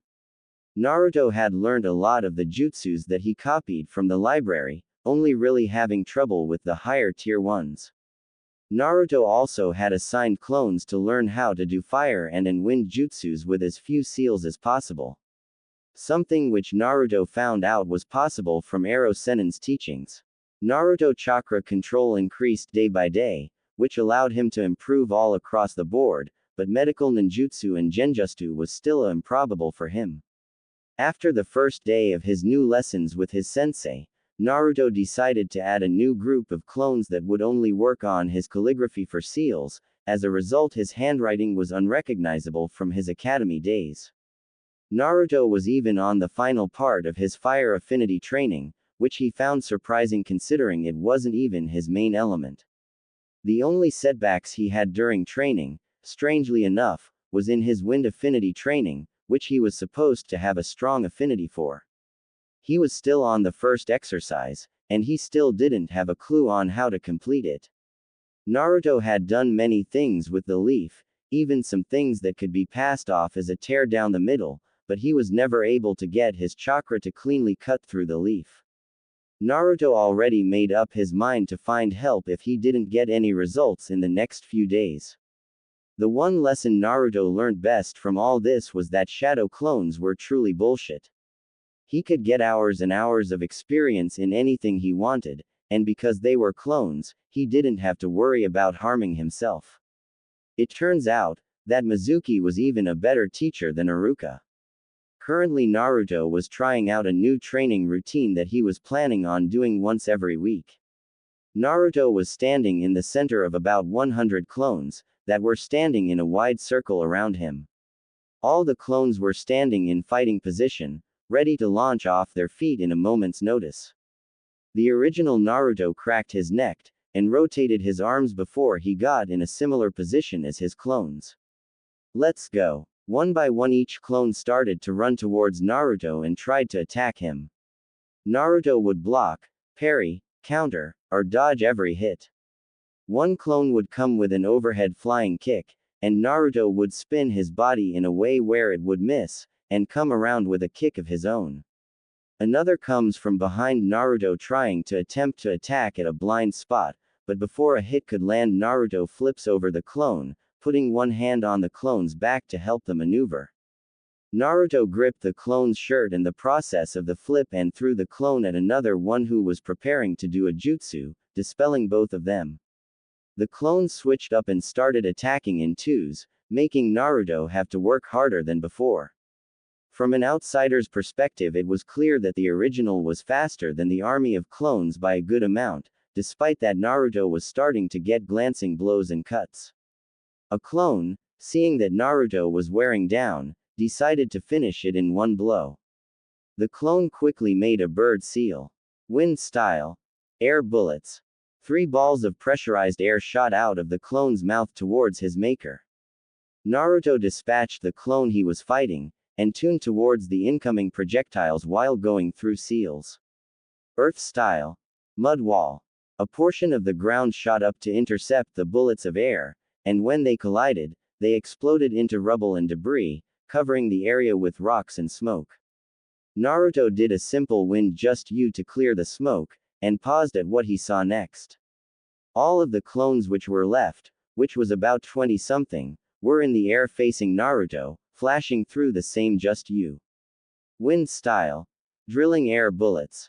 They cried in unison. Then a countless number of expelled air balls filled the air, and they were all headed for Naruto at a frightening speed. Boom! A large explosion happened in the middle of the field, the resounding noise resonating through the air. The smoke from the combined blast took several moments to clear by itself, all of the clones waiting watching the impact point without lowering their guards. When it was visible enough for them to see, they peered in. Now where once the original stood, there was just a big crater, that looked as if multiple bombs were set off to dig it, and at the very bottom of the hole there was one small man-sized hole, partially hidden by dirt and rocks. What the he? One of the clones said, but before it could finish it was interrupted by a loud voice. Over here, idiots, said a figure that launched in the air from the forest. The airborne ninja made a tiger seal and inhaled widely. Fire style. Great fireball jutsu. Exhale. A massive orb of roaring flames burst out of Naruto's mouth, flying towards where the clones were gathered. Before they could move, the attack hit the clones. Boom! Erupting into a magnificent explosion of fire. Naruto landed in a crouch on the ground, breathing hard from the exertion of his latest activity. He stood up from the ground, brilliant crimson light bathing him, and started to stretch. You got all that? Breathed out Naruto towards the treetops of a few trees. Up in the tree, several clones sitting on branches gave Naruto the thumbs up. Naruto had thought of the idea for the exercise he was currently using after trying to run a couple of his laps with the weights off. He ended up tripping countless times, and crashed into a couple trees. Naruto was then able to figure out that he did successfully gain more speed, it was just that he wasn't used to moving at them. He knew that this would hinder him if he ever decided to take off his weights in a fight, and decided that he needed a way to get used to going fast, and he came up with the 1 against 100 exercise. He would summon 100 clones while he had weights on, then he would take the weights off and fight against all of them. He also had a couple clones observing the entire thing from afar. Naruto planned to do this once a week, so that he would feel comfortable when he got rid of his bands. But Naruto only completed the first part of the exercise. You ready to go again, boss? One of the clones said. Naruto was going to keep sparring until he couldn't move anymore. He was determined to be prepared for all situations. Kage Bushin no Jutsu. Poof. 100 clones surrounded Naruto once again. Sai, let's do this. Then Naruto charged. 000000000000000000000. Later that day, Naruto was lying in a heap after one of his and Ero Sennin's sparring matches, like always. Unlike always, Jiraiya didn't immediately go off searching for the nearest bathhouse, and stayed behind to talk to Naruto for a few moments. Hey Naruto, Jiraiya said to the pile of meat that was once Naruto. I realized today during our sealing lesson that I have never seen you right before, so I don't really have a clue how long it would take until you were ready to do Fuinjutsu. Groaned Naruto. Jiraiya ignored Naruto and kept on talking. So in light of that fact, I decided to finally see now before it slips my mind and I never remember. Moans of pain was the only thing the Toad Sage received in response. Well, here's some paper, said Jiraiya, pulling out paper from his pouch, still ignoring Naruto's condition. And here's something to write with. He also pulled out an inked brush and held both items in front of Naruto's limp body. Naruto didn't do anything for a few moments, but then he took the two objects and started to do something on the paper. After he was done, he threw them both on the ground. Jiraiya walked over to the sheet and picked it up. He looked at what was on the paper with scrutiny. While you need to work on your artwork, your strokes and brushes are near flawless, complimented Jiraiya. On the paper was a drawing of a deformed Jiraiya with horns sticking from his actual head, instead of his forehead protector. Underneath the drawing were the kanji for Akuma. Anyone who saw the picture would have to admit that while the drawing was crude, it was still elegantly done. It's practically unheard of for someone to have this good of handwriting starting off, huh? You really are full of surprises. Jiraiya said, chuckling. Tomorrow come with some sealing supplies. You are going to need them for your Fuinjutsu lesson. With that, Jiraiya stalked away, presumably out to find some more research. Naruto was still in the same position he was in 10 minutes ago, a bloody lump. Ooh. 0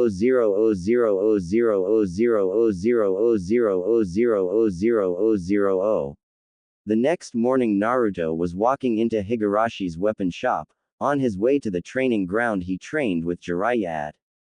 Ring. Hello, Mr. Higurashi. Naruto called out. He noticed that the store was empty.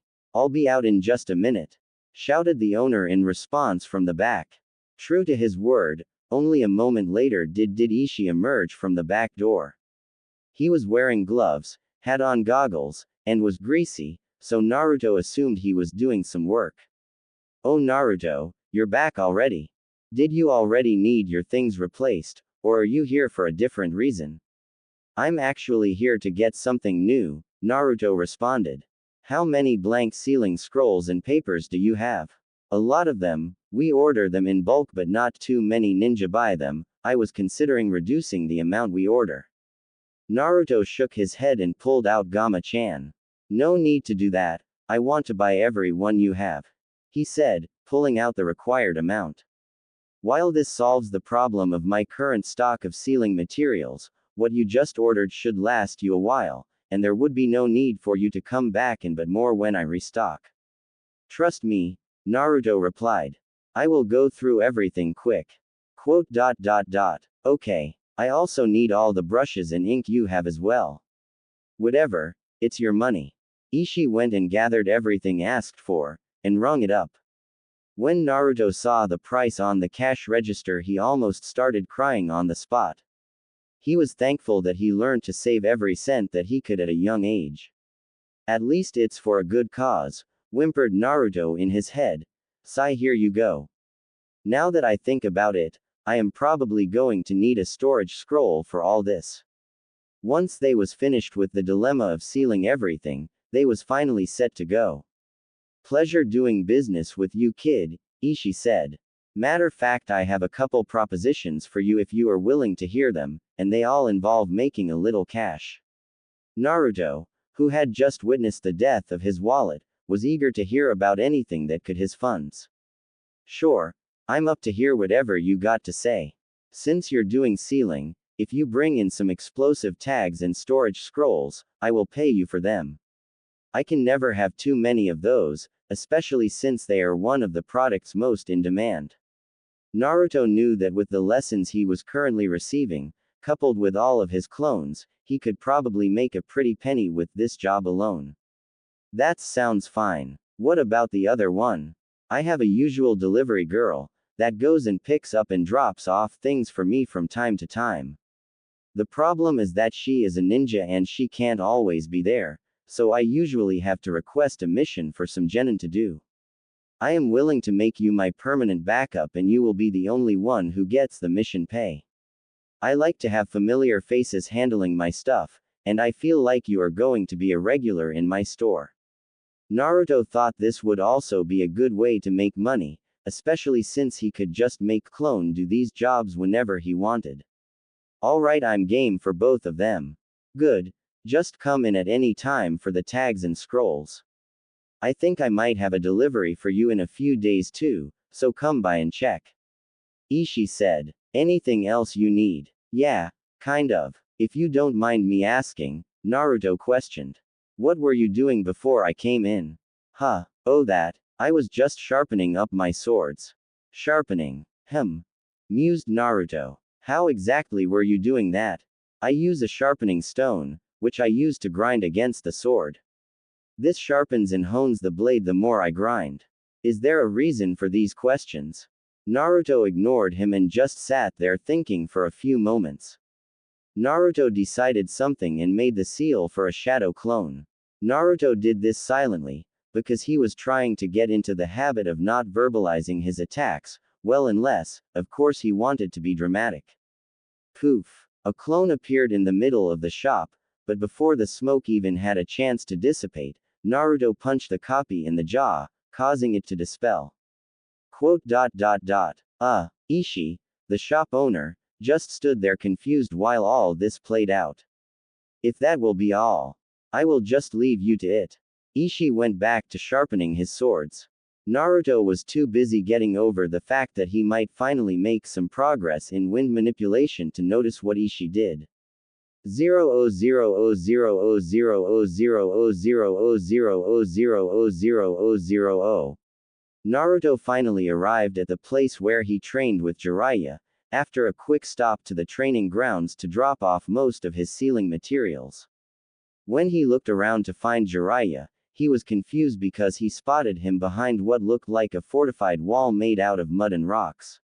Hey Arrow Sennin, what is that for?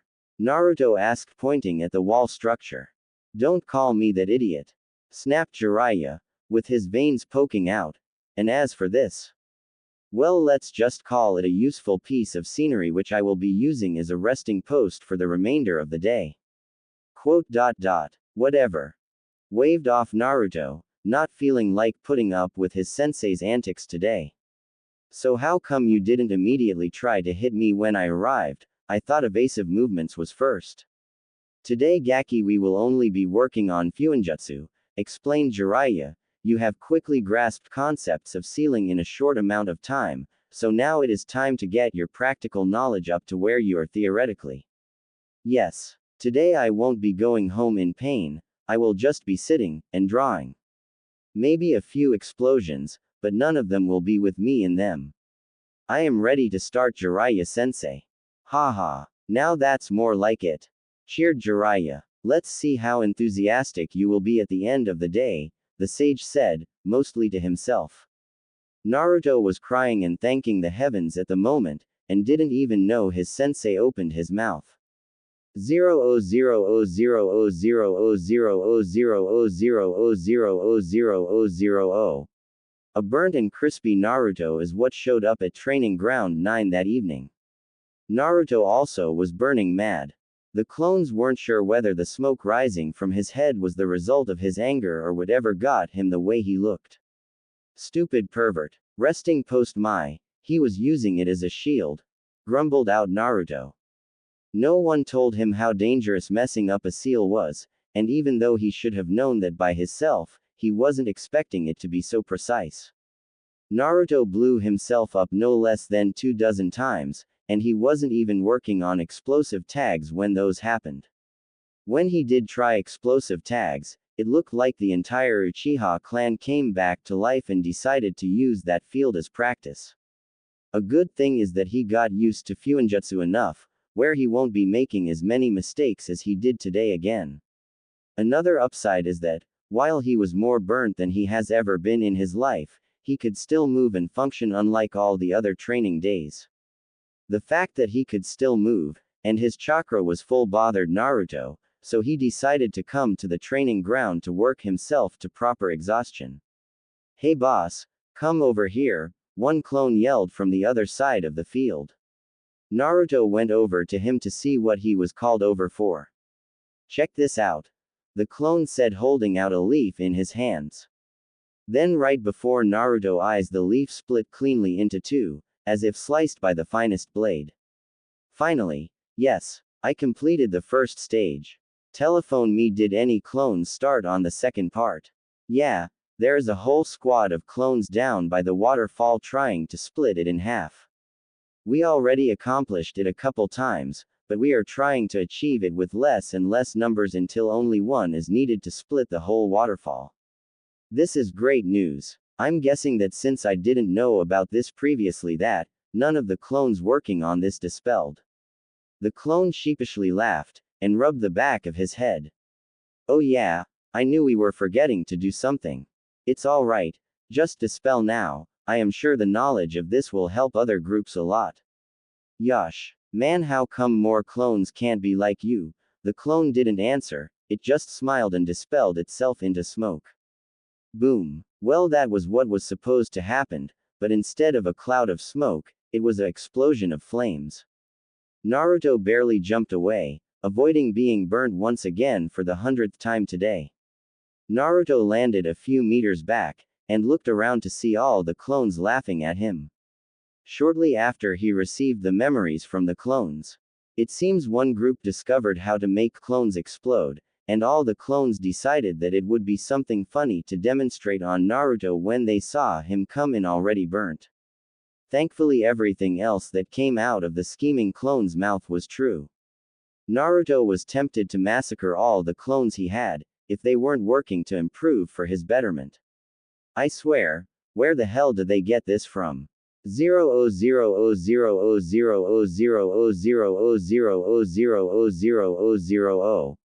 There is only a week and a half left until the third round of the Chunin exams, and Naruto's training was very productive. Pervy Sage told him that they far exceeded what he expected to go over in just 1 month. Naruto was also coming up with more and more stuff to learn on his own too. He stopped going to Higarashi's to buy weights because he figured out how to mimic them with seals, and could now increase and decrease the amount of weight the seal was by application of his chakra. He mastered both exercises for fire and wind manipulation and was working on increasing his proficiency with all corresponding jutsus. When it came to sealing, Jiraiya told him that he was picking it up faster than his last student, and considering his last student was the 4th Hokage, Naruto decided to take that as a compliment. On a side note, Naruto was finally able to function normally after training with Jiraiya. He would only be sore for the rest of the day, and didn't have to immediately pass out. Naruto did come back to Higurashi a few days after he bought his sealing supplies, and he already completed a few deliveries. He has also been delivering explosive tags and sealing scrolls twice every week. Naruto figures that once he was back to doing active missions, he would never be short on money. Naruto visited Hinata a couple more times too, and even ran into Hanabi again. Those meetings went exactly as the last ones, ending with both Hyuga's faces red, although for different reasons. He also was learning when to make a strategic exit when someone was gunning for your head. Currently Naruto was warming up in front of Jiraiya, getting ready for their first lesson. It took him a few minutes of nothing happening to realize that his sensei wasn't going to attack him anytime soon. Jiraiya beckoned him over with his hand, and gestured for him to sit down. Alright Naruto, today I am going to teach you another jutsu. Naruto started jumping up and down in place, and was about to verbalize his excitement. Jiraiya cut him off before he could get too far in his celebration. But this one will be a little different, kid. Naruto sat back down, and stared at his sensei attentively. What do you mean, pervy sage? Jiraiya was agitated, but decided to ignore the disrespect at the moment. I mean that this jutsu was made by the 4th Hokage himself, who taught it to me, and I in turn will teach it to you. Naruto was looking starry-eyed at his teacher now. What is it? Jiraiya put out his hand out and a spinning mass of chakra formed spherically in his palm, the Rasengan. Naruto was mesmerized by the jutsu, and couldn't wait to learn it. Jiraiya reached into a previously unnoticed bag and pulled out 2 water balloons. He tossed one to Naruto and put the other in his right hand. First step is popping this balloon by spinning the water inside. Pop, now you're not going to get it in your first try, be you. Pop. Huh. Jiraiya looked over at Naruto and saw him with one wet hand and no balloon. You're right, it took me 2 tries. Jiraiya didn't know what to say, so he just stood there stammering. I mean, after it didn't work the first time, I just increased the rotations and bam. Yeah, whatever. Beginner's luck. Jiraiya pulled out a rubber ball and threw it at Naruto. Try to pop that with just your pop. Come on. Really? Naruto deadpanned. If there is one thing my chakra has in spades is density and power. Yeah, whatever. The last step is combining both steps and then stabilizing it. Naruto tried the last step, but unlike the other ones, he failed miserably. He tried a few more times and didn't get any closer to making anything resembling what his teacher had shown him earlier. Harder than you thought it would be, huh? Jiraiya told him. The other 2 are really just to help with understanding the concept. This step is where you are going to need more than just natural ability and luck. Now try that later on your own time. We can start your regular training now. 000000000000000. Naruto had just finished shopping for all the food he needed for his house. He also made a second trip to the library to see if he could glean any more useful information. Now all he had left to do was one more thing before he was done. Naruto discovered while he was training that it was easy for him to get a lot of cuts and scrapes. Naruto decided that the perfect thing for him to get to avoid all that was a mesh undershirt. An idea he got after seeing Jiraiya's one day when they was sparring. Naruto walked into Higarashi's weapon shop, making the bell ring when he opened the door. Hello. How may I help you today? Said a familiar girl at the front counter. Hey, wait. I know you. You're the guy that's going to be facing Neji in the finals. Yeah, that's me. I'm Naruto, and if I remember correctly, you're one of his and Brushy Brow's teammates, said Naruto. Brushy Brows, she repeated while chuckling. Yeah, that's me. The name's Tenten. I don't think I have seen you here before. Is this your first visit? Nope. I've had more than a few visits here already. Now it's my turn to ask a question. Why are you? Naruto stopped. He remembered Ishii telling him how he had a daughter on a genin team that worked for him sometimes, and now that Naruto thought about Tenten had way too many weapons for any normal person to reasonably have. Never mind. I answered it myself. Okay. So what were you looking for? A mesh shirts that I could wear under my clothes. I also came to see if your dad had any more deliveries, but I can see that as a moot point. Deliveries? She questioned. Oh, my dad did say he found someone to take some of my loads so I can train more. I guess you were the one he was talking about. Thanks for that. Tenten went and got out of a box a stack of mesh shirts that looked around Naruto's size. I think I got some that can fit you, but I'm not 100% sure. That's okay, said Naruto, before he started to remove his shirt. Whoa, what are you doing? Said Tenten, her face gaining a pink hue. It's not that she hasn't seen any guy shirtless before. She was just surprised at how suddenly Naruto started stripping. Well, I wasn't going to buy them and wait until I get home to find out I can't fit them. So I'm try it on now. Don't worry, I will still pay for the one I wear. That's not the problem here. Tenten was more shocked than anything. People normally had more reserve than this in public. Naruto finally got his shirt off, and Tenten's jaw dropped when she saw his upper body. She would have never guessed that the boy wearing a bright orange jumpsuit would have such defined abs, and a strong chest underneath it. Naruto put on the mesh clothing, and it didn't help to hide his body. The shirt barely fit and was tight around his lean muscular frame. Tenten had to admit that the buy made for good eye candy. Well, look at that. It fits perfect. One would think that it being so tight would make it uncomfortable, but it feels completely fine. Thanks, Tenten. I'll take the rest of the shirts. Tenten shook her head, and continued to do her job. This isn't fair. I get 2 green weirdos, and a uptight jerk, while the useless Pinky has 3 cute guys all on one team. Man, some people get all the luck. Naruto put his regular shirt back on and paid for his purchases. Thanks for the help, Tenten. No problem. It was a slow day and I was getting bored. Come around anytime you want. 00000000000000. It was a new day, and Naruto was headed back to the hospital. Jiraiya came to his apartment that morning and told him he had 2 days to rest before the finals. Naruto was thankful he was finally getting a break. He always felt sore after their training, and that meant a lot considering he had advanced healing.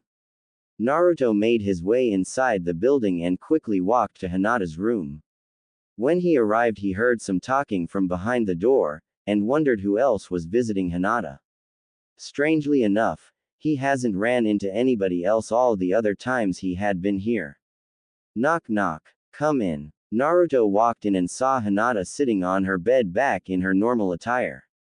Naruto noticed that there was someone else in the room glaring at him, and decided to ignore them. Hey Hinata, I see that you are finally getting out.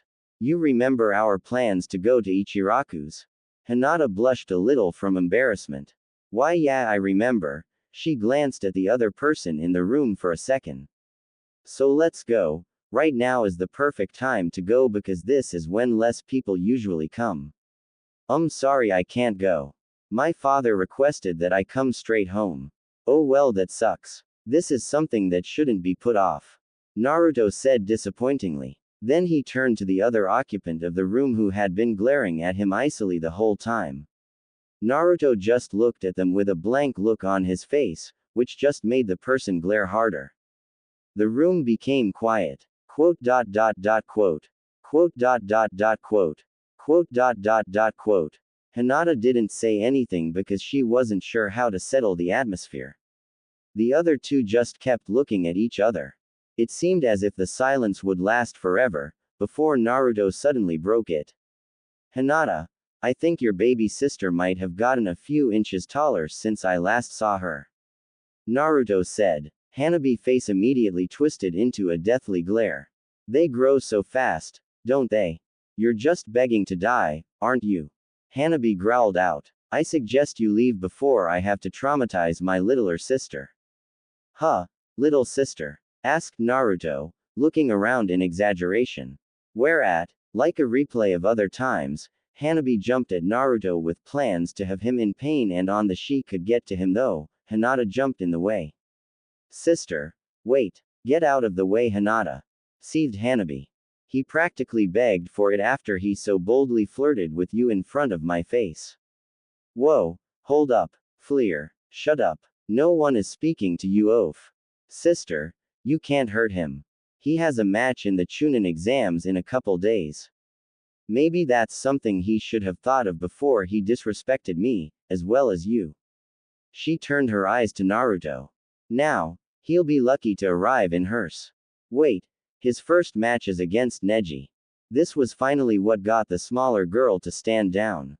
Against Neji?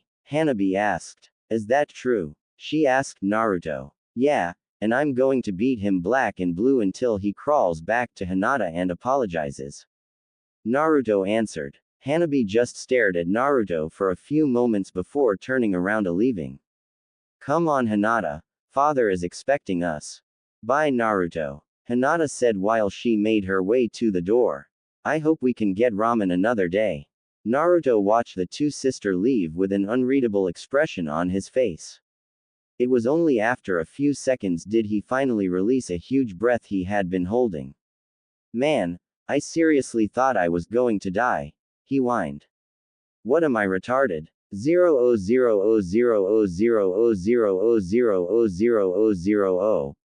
It was officially the day of the finals and Naruto was happier than anyone else that it was here. The combined weight of the anticipation and the boredom was killing him, and he was sure he was going to start picking fights if he had to wait any longer. The night before he triple-checked all his gear and ran through what he knew in his head over and over again. He almost couldn't fall asleep because of his impatience, but the day was finally here. He worked long and hard this past month. He completed training for both of his affinities. Mastered countless techniques. Exhausted himself every day. All of that for this moment. Well, kind of. He was doing it to increase his skills to do better in the field, but since he was officially on a month break for the finals, primarily it was for the finals. Naruto woke up 2 hours before he had to be at the stadium, and started getting ready for the day. He put his clothes on, attached his ninja equipment, and did a few stretches. Naruto ditched his old clothes for some new threads. Something that looked better, which wasn't that hard to do. Felt better, and lasted better. Naruto was finally ready to go, and he had an hour and 45 minutes left. Wanting to psych himself down so he could be in a calm mind, he went to the middle of his floor and started meditating. Naruto stretched his arms, and got up. He took a couple steps to orientate himself, before he was stabilized. I think that was the best nap that I ever had, he said, rubbing his eyes. Maybe there is something to that meditation thing besides focus. I might start doing that every night. Naruto smacked his lips and looked around. I wonder what time it is. Naruto blearily spotted his clock on top of his nightstand. 7:59, almost 80 feet clock. Man, I swear something was happening at that time. He tapped his chin. Naruto walked towards his window, and opened it up. He rested his head on the windowsill while he thought. It can't be Ichiraku's, they open way earlier than this, and I don't think I have any classes with Ero Sennin today. Maybe Ishii had a delivery for me to make, but I don't remember that. Naruto notices that the streets of Konoha are fuller and livelier than they usually are at around this time.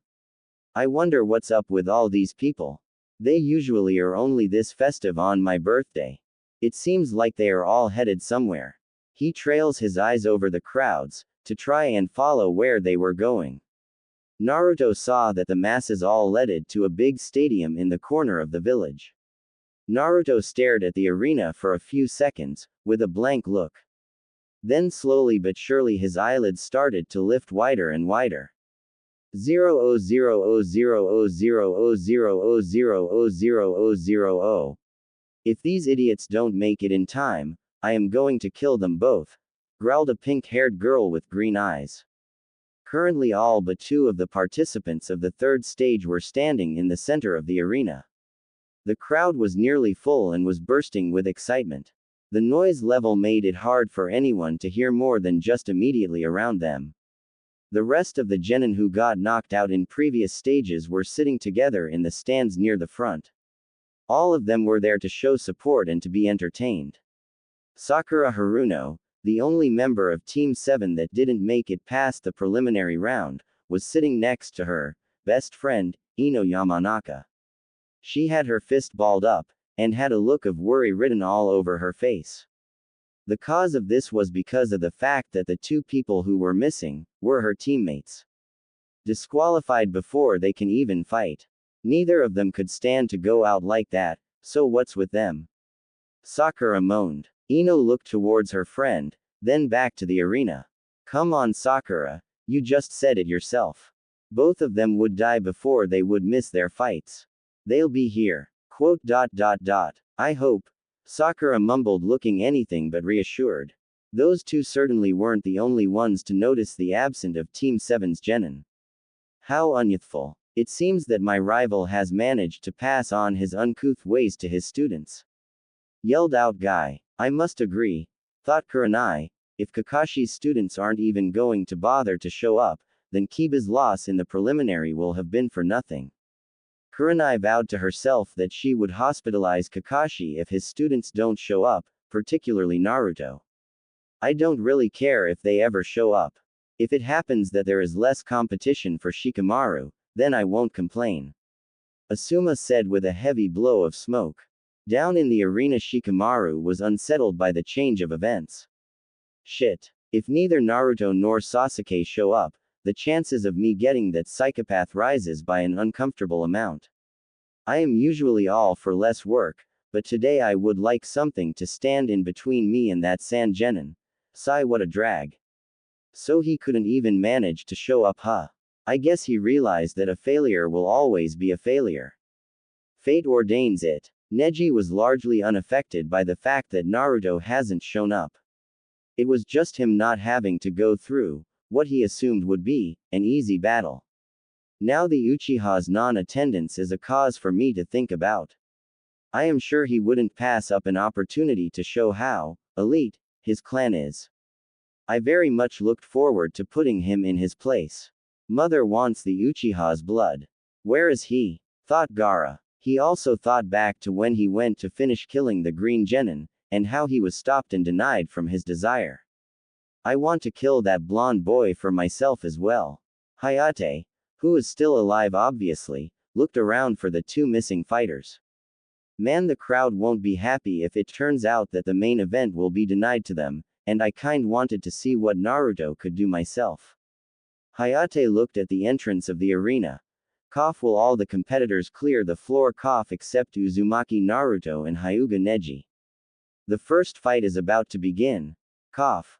The crowd started to quiet down when they saw the floor clearing, but the noise level immediately rose again with questions when they saw the absence of an opponent for the fight. Back in the stanza, indigo-haired Hyuga was sitting in worry for the object of her affection. Oh no, Naruto is going to be disqualified if he doesn't show up. She didn't want to think about how he would feel if that happened. Naruto-kun, where are you? 000000000000000. Damn it, I'm late, Naruto screamed, blurring past rooftops. After all that care I put into waking up at a decent time, I just had to go have a nap and oversleep. Shit. Naruto was jumping from roof to roof, skipping 2 or 3 buildings every now and then. It didn't help that his apartment was on the other side of the village from the arena, so he still had ways to go if he wanted to make it in time for his match. The world started to blur by for Naruto, and he started thinking how he never noticed that the village was so damn big before. I gotta pick up the pace. Naruto pushed even more chakra in his legs than before, and his surroundings became even more indiscernible. Naruto was only 1 street away from the stadium when he messed up. On his way up to a higher structure, he accidentally tripped on a tile, sending him flying way up into the air. Fortunately, he was going so fast that the momentum caused him to fly over the arena. Unfortunately, he was in midair and was going pass over the entire place. Naruto had to think fast if he was going to make it to his match in time. He needed some way to land immediately. He brainstormed and tried to think of the most efficient way to do it, and it didn't take him long for him to come up with a plan. His signature "just you" really was the most handy thing he could have ever learned. Naruto mad the seals for the shadow clone jutsu. Poof. Another Naruto appeared next to him. No instructions were needed as he was sure the clone already knew what to do. 000000000000000. It has been a full minute since the announcement for the first match to start had went out, and there has been no signs of anyone moving towards the floor. The crowd was starting to get restless, and soon enough were going to start verbally addressing their displeasure in bulk. Many people have started rummaging through their bags and looking around on the floor for projectiles to throw, and others were about to start to yell for them to move on. The crowd gradually started to match and exceed the volume level it had reached before. Hayate wasn't really pleased about what he was going to do, but he had a duty to uphold, and nothing can get in the way of that. He raised his hands to get the crowd's attention. Little by little the spectators noticed and started to quiet down. Hayate cleared his throat. Due to the failure to cough show up, Hayate started. Uzumaki Naruto is. Phoom. Suddenly a orange figure was rocketing towards the ground. No one was able to make out the identity of the unexpected anomaly. Several of the higher skilled ninjas could see what it looked like, and could perfectly keep track of its descent, but they were unable to figure out the face. Almost every ninja chunin and above tensed because of the abrupt appearing of the unknown, and were ready to dispose of it if need be. Boom. The unforeseen object collided with the ground, kicking up dirt and obscuring the landing from view. Everyone was on the edge of their seats, bubbling with apprehension, waiting to find out what or who they would see when their vision was no longer concealed. No one in the crowd knew what awaited them beyond the dust. Well, maybe not no one. Naruto sighed out the old Hokage. You always have to make a scene, don't you? The elderly Sarutobi looked down at the arena fondly. He knew today was going to be a bad day, but he could always look forward to seeing his surrogate grandson. The cloak of grime started to disappear, and the first thing that people saw was a short figure that had a mop of spiky, blonde hair. As more of the dust cleared, it was discovered that whoever they was looking at wasn't short but was in a crouch. Finally, the ground was empty of almost all things in the air, and a clear picture of what they was dealing was available for everyone to see. Many people looked at the person on the ground in confusion, as they didn't recognize them. A lot had already thought it might have been the fighter that was about to miss the match, but whoever they were seeing now, and whatever they remember of that boy, didn't match up, so they were left in uncertainty. Some of the audience did recognize the individual at sight, but was also similarly hesitant due to a difference in wardrobes.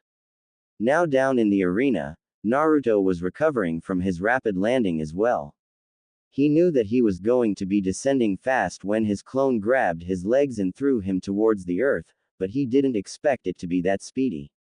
There was no way he could have came out standing when he crashed into the earth, so he landed in a crouch to soften the impact to a specific part of his body. It still stung like hell though.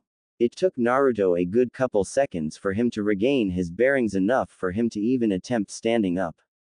Everyone in the stands saw Naruto stand up, and were quickly able to confirm the suspension many of them had already formed. What they saw next threw them for a loop, because instead of the bright orange that Naruto usually had on, he now had on a different set of attire. Naruto had on grayish-green shorts on that went up past his knees, but above his ankles. He had on a black undershirt that seemed to be loose enough to allow mobility, but not big enough to be considered baggy. He wore black sandals, and armbands on his ankles and wrist, which, unknown to the crowd, hold his Fuinjustu formula that adds weight. Finally, to top of his garbs, he was wearing an burnt orange sleeveless hoodie over top of his undershirt. The shade of orange was much more appealing to the eye than the last, and that was a fact that everyone would agree with. Naruto looked out towards the audience, running his eyes over each section. Sorry I'm late, Naruto announced to the arena. The wind picked up a little, and started to blow around the arena, causing Naruto's hair to flow in the wind. His blonde locks shining as if the sun blessed it to be its counterpart on the planet. Quote, comma, dot, dot, dot, comma, quote. The entire stadium was quiet for a while, with only the blowing of the wind making sounds. Then simultaneously the pitch raised once again. In all the Chunin exams that a lot of the crowd has been to, no one has made an entrance as eye-catching as Naruto's. The Chunin exams was a spectacle that civilians always looked forward to, and before the first fight even began, it was clear that these exams would be an exciting one. Up in the section where the clans sat at, a small short-tempered Hyuga started going red in the face. She was already frustrated at the blonde for almost not making it to the match, but the way in which he arrived just prickled at her nerves even more. Is this guy serious? Tenten, Ino, Sakura, and Hinata, who all decided to sit together, had different reactions to Naruto's entrance. Hinata had a fond smile on her face, knowing that what just happened was just like Naruto. If this idiot was late because he was setting this up, then the next time I see him I'm going to punch his lights out. Sakura just growled to herself. I hope Sasuke didn't get pulled into Naruto's dumb ideas. Ino smiled at Sakura and her with her shoulder. Come on, you have to admit that he looks pretty cool right about now. Tenten stared at the spectacle down in the arena and whistled. Wow, what a way to start the first. Too bad he's going to lose the match. Ahem. Hayate cleared his throat, and raised his hand. The crowd slowly but surely settled down to listen to what the proctor had to say. Naruto, you were this close to being disqualified. Luckily you showed up in the nick of time, no matter how unique your entrance was. He. This time Naruto actually laughed sheepishly, while he had a sweat drop slide down his head. Neji just stared at Naruto, as if the dust on his shoe got up and came to life. I must commend you on your courage to come over and face me like a man, but I have to also berate you on your foolishness of actually fighting me. You should have just stayed home, we both know it's hopeless. Neji said to Naruto smugly. Like hell I will. I already promised you that I won't be happy until you're black and blue. Naruto reached into one of his pockets and pulled out his new black forehead protector. He tied the piece of metal onto his head, and adjusted it. Then he pointed his thumb towards the leaf insignia. And I never go back on my word. TCH, Neji scoffed. If the both of you are done, interrupted the proctor. Then let the match begin. He announced. The proctor swiftly jumped out of the hot zone, and settled at a distance to observe the fight. This could be interesting, said Hiyashi from the stands where the Hyugas were sitting. Neji has one of the most developed Byakugan in the clan. It's even stronger than your sister's. San is wrong. Hanabi thought to herself. Neji's eyes can only see what is around him better than Nei-san, but hers can see over incredibly distances that are unheard of in the clan. She just doesn't want to show it off. Neither Neji or Naruto moved, and it didn't seem like either of them would. Of course, as always, Naruto was the first to attack. He could only hold out for so long. He palmed several kunai in his hand and launched them at Neji in a single motion. Neji didn't even dignify the offensive move as something to be worried about. The Hyuga just moved his head out of the way and let the projectiles fly past, leaving Neji unharmed. Naruto took out even more kunai and threw them towards Neji at a faster rate. Neji couldn't just move his head to avoid them this time, so he plucked the closest one out of the air and used that to deflect the other ones. Already I can tell that his perception and coordination are way above any genin I have ever seen. It seems I will have to make this a close-range battle, where I can surprise him, and give him less time to react. Just because he can see everything doesn't mean he can dodge it. Naruto mused. I also want to keep how much I've improved this moth to myself, for as long as possible. I don't want to give all my skills away and give my next opponents time to devise ways to counter them, and I want to conserve as much chakra as possible. The best way to do this is to make this a up and personal fight. Too bad I have to get the taijutsu prodigy first, which means I am probably going to come out of this hurting. Well, as long as I hold back. Naruto started to run to Neji, intending to start a hand-to-hand fight with him. A move many people thought was foolish and stupid. In the stands with the genin, several ninjas jumped up to tell Naruto of his mistake. What are you doing, you idiot? There is no way you can fight a Hyuga one-on-one like that. Yelled Kiba. Come on, Naruto. Use your head. Screamed Sakura. Tenten looked at the battle with a conflicted look on her face. I hate to say it, but I don't think that it matters whether or not Naruto attacks head-on or not. He's going to lose regardless. All of the genin around her stopped and started to stare at her, some in intrigue, and some with rising anger. No offense to Naruto, but no genin in the leaf is stronger than Neji. Trust me, I know this personally to be true since I trained with him, especially after this month. He isn't going to be defeated no matter what Naruto does. Many of her listeners started getting contemplated looks on their faces, and even if they didn't believe what she said to be true, couldn't deny the superiority that Neji had. You're wrong. A voice yelled out, breaking the silence. Everyone looked towards the sound, and found Hinata standing out of her seat with a defiant look on her face. Neji is not the strongest genin in the village. Maybe I would agree with you if skill had to do with strength, but it doesn't, it only has to do with spirit. Naruto has been through more, and has overcome more things than anyone else, and he has never backed down. Naruto is the strongest genin because he has the brightest spirit and no one can say any difference. Naruto Uzumaki never gives up, that's why he will win. Hinata said all this without even stuttering once. All the Konoha genin looked at her in a new light, they never knew she had so much fire in her. Back down on the floor, Naruto was quickly approaching Neji.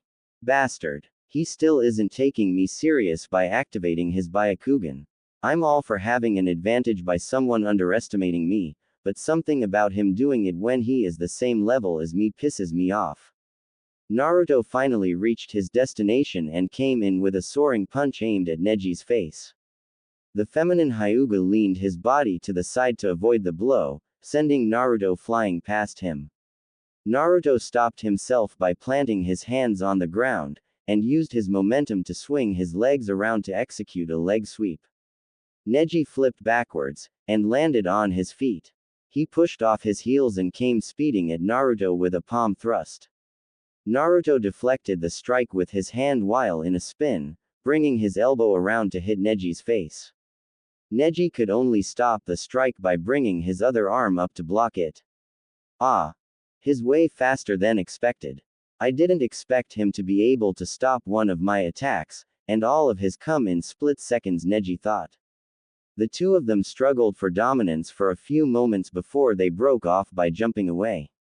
They stared at each other for a few more seconds before they reengaged. They both started fighting to see who could get the first hit in, but as the minutes wore on, nobody was able to land a successful strike. Neji had more nimbleness, meaning he could maneuver past Naruto's strikes to deliver his own, but Naruto had good reflex and timing and could always avoid the hits at the last second. Then Naruto would twist his body to use his motion as a way to not stop moving. Naruto, using this, became a constant barrage of attacks that never stopped. It was a fight between two types of agility. One agile in body, able to move quickly and easily, and one agile in mind, able to think and draw conclusions quickly. The stalemate continues in this pattern for several minutes before Naruto jumped away and back to his side of the arena. Hey, finally come to see reason, and realized your inability to win. Give up, it's your fate. Neji gloated. As if. I'm just getting started. Naruto shot back. As if. Surely you realize that if you can't defeat me while I don't have my bloodline activated, that it's hopeless when I do. Whatever. Did you really think you was the only one holding back? Naruto made a seal, and released one level of 3 on the seals he had restraining his speed. Now get ready, 'cause the real battle starts now. With that, Naruto shot towards Neji in a burst of speed, kicking up dirt at his starting position. He was so fast Neji only had time to seamlessly activate his bloodline before Naruto came at him with a fist. Neji narrowly avoided the punch by twisting backwards, going into a back flip, but when he came back up, Naruto was already on him with another punch. Neji could only parry this one with his palm, directing the hand downward. Too bad Naruto used that motion to execute a front flip aimed for Neji's face. Neji narrowly jumped out of the way, in the nick of time. A feat he was even happier for when he saw the mini crater and cracks Naruto left on the ground from his kick. Neji only got a second of relief because Naruto moved his foot onto its toes and launched back at him. Through all this, Neji didn't even have time to get an attack. Up in the stands, Naruto's friends, and their senseis looked on in shock at his display of speed. Naruto-kun's flames of youth shine brightly today, proclaimed Guy. Meanwhile, the other Jonin senseis looked at the scene dumbstruck. What the hell has Kakashi been doing with him? Was the collective thought running through their minds.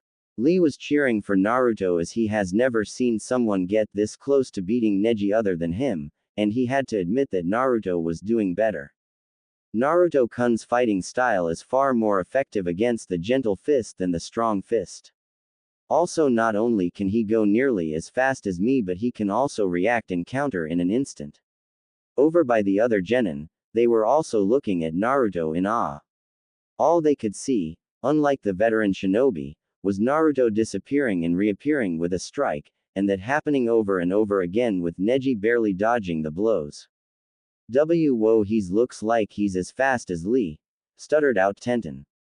I knew he got some weights from our store, but to obtain Lee's speed in just a month is insane. Sakura. What the heck did Naruto do to train this whole month? Asked Ino in a stupor. I'm not sure. I only saw him in passing a couple time this month. I heard that Kakashi found him a teacher though, replied Sakura. Well, whoever trained him was amazing. If Naruto could have done this a month ago, I wouldn't even had lasted a second. Kiba grumbled. How did he get so strong? That's not fair. Up in the Hokage booth neither leaders said anything, but if one looked at their eyes you could see them filled with surprise and interest. Though two different type of interests were brewing in their heads. It was silent in the participant booth as well, everyone too shocked to speak. I figured Naruto got way stronger than he was before, but this is unbelievable. What a drag. This exam is becoming more troublesome by the minute, complained Shikamaru in his head. Shit. What the hell? Most likely that Uchiha kid got stronger as well. Those damn genin might cause some hindrances to the plan, thought Tamari, gritting her teeth. Gaara had a maniacal grin plastered all over his face. Mother wants his blood. He's strong, he will be able to prove my existence. Mother wants his blood. Kankuro had a concerned look on his face, but that's about it. Shino was also quiet, but he only adopted a look of intrigue. Dosu, who, yes, is still alive, only held a confident look on his face, not at all disturbed by the skill being shown on the field. Back in the arena, Naruto was getting tired of Neji avoiding his attacks and decided to end the lack of progression he was having. Naruto came in for a clothesline, forcing Neji to duck under his arm. When he did that, Naruto put his hands together to create the shadow clone seal. Poof, a clone appeared right above Neji's crouched form to deliver a flying kick. Neji jumped back to avoid contact with its foot. The original Naruto already was coming back for follow-up attack, but Neji twisted to avoid that, dodging that as well. As Neji turned back around, he saw Naruto flying towards him faster than all other times before, and he knew he couldn't dodge it. The only thing he could do is put his arms up in a cross to absorb the hit for him. Smack. The sound of contact echoes around the arena, signifying the first solid hit that anyone has made all match. Neji went sliding a couple feet back, but before he could recover, the two blonde ninja were back on him again.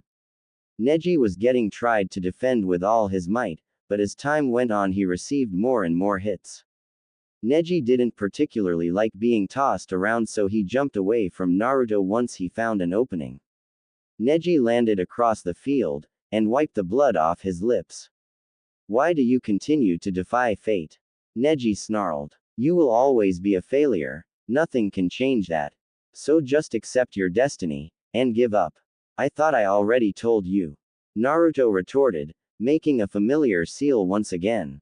I can't do that. Poof. 3 more clones of Naruto appeared, bringing the total up to 5. The original Naruto then gave the signal for them to charge. They all started running towards Neji, 2 of them even launching into the air, to do an attack from above.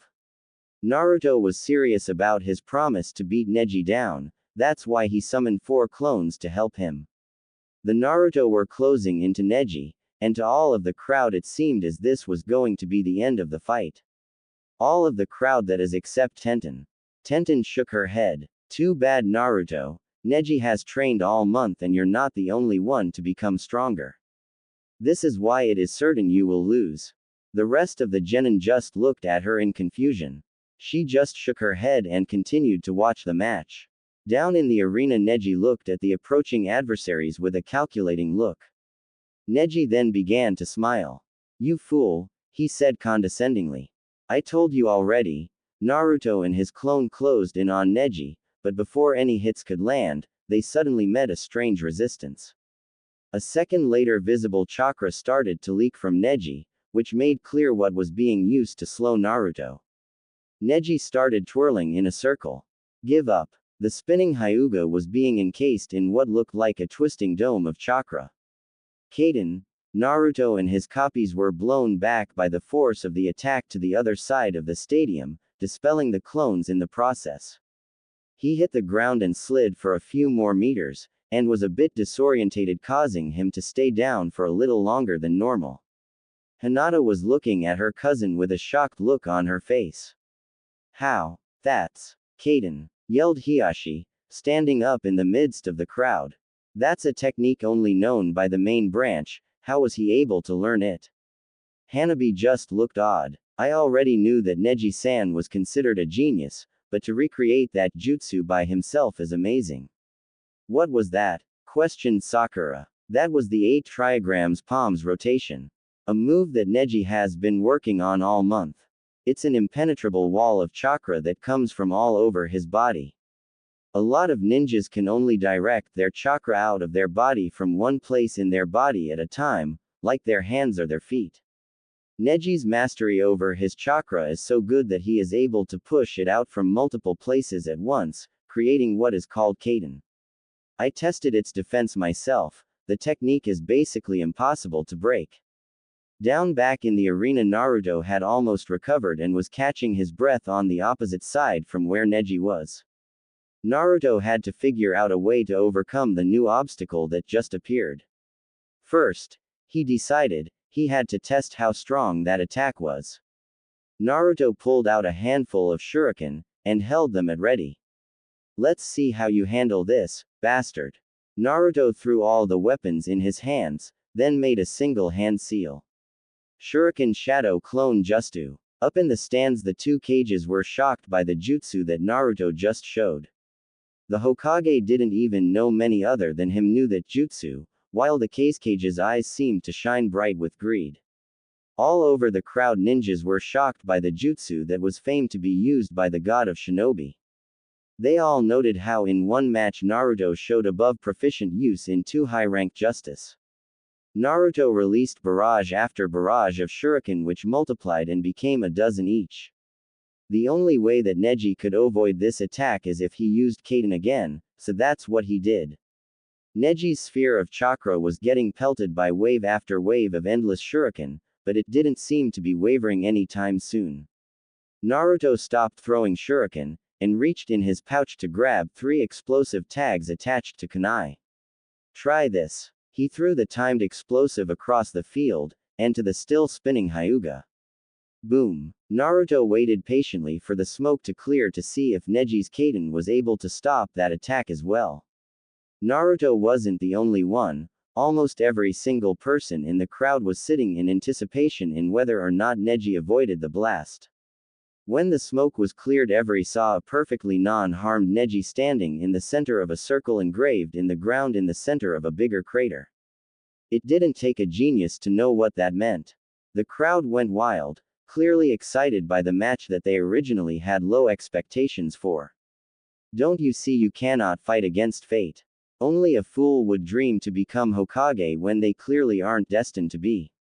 Grr. Shut up. What the hell is your problem talking about fate like that? Everyone can decide their own future. Ha. Let me show you reality. The thing which is a reminder of my fate. Neji then pulled off his headband and showed Naruto his caged bird seal. This seal defines my entire life, and there is nothing I can do to escape it.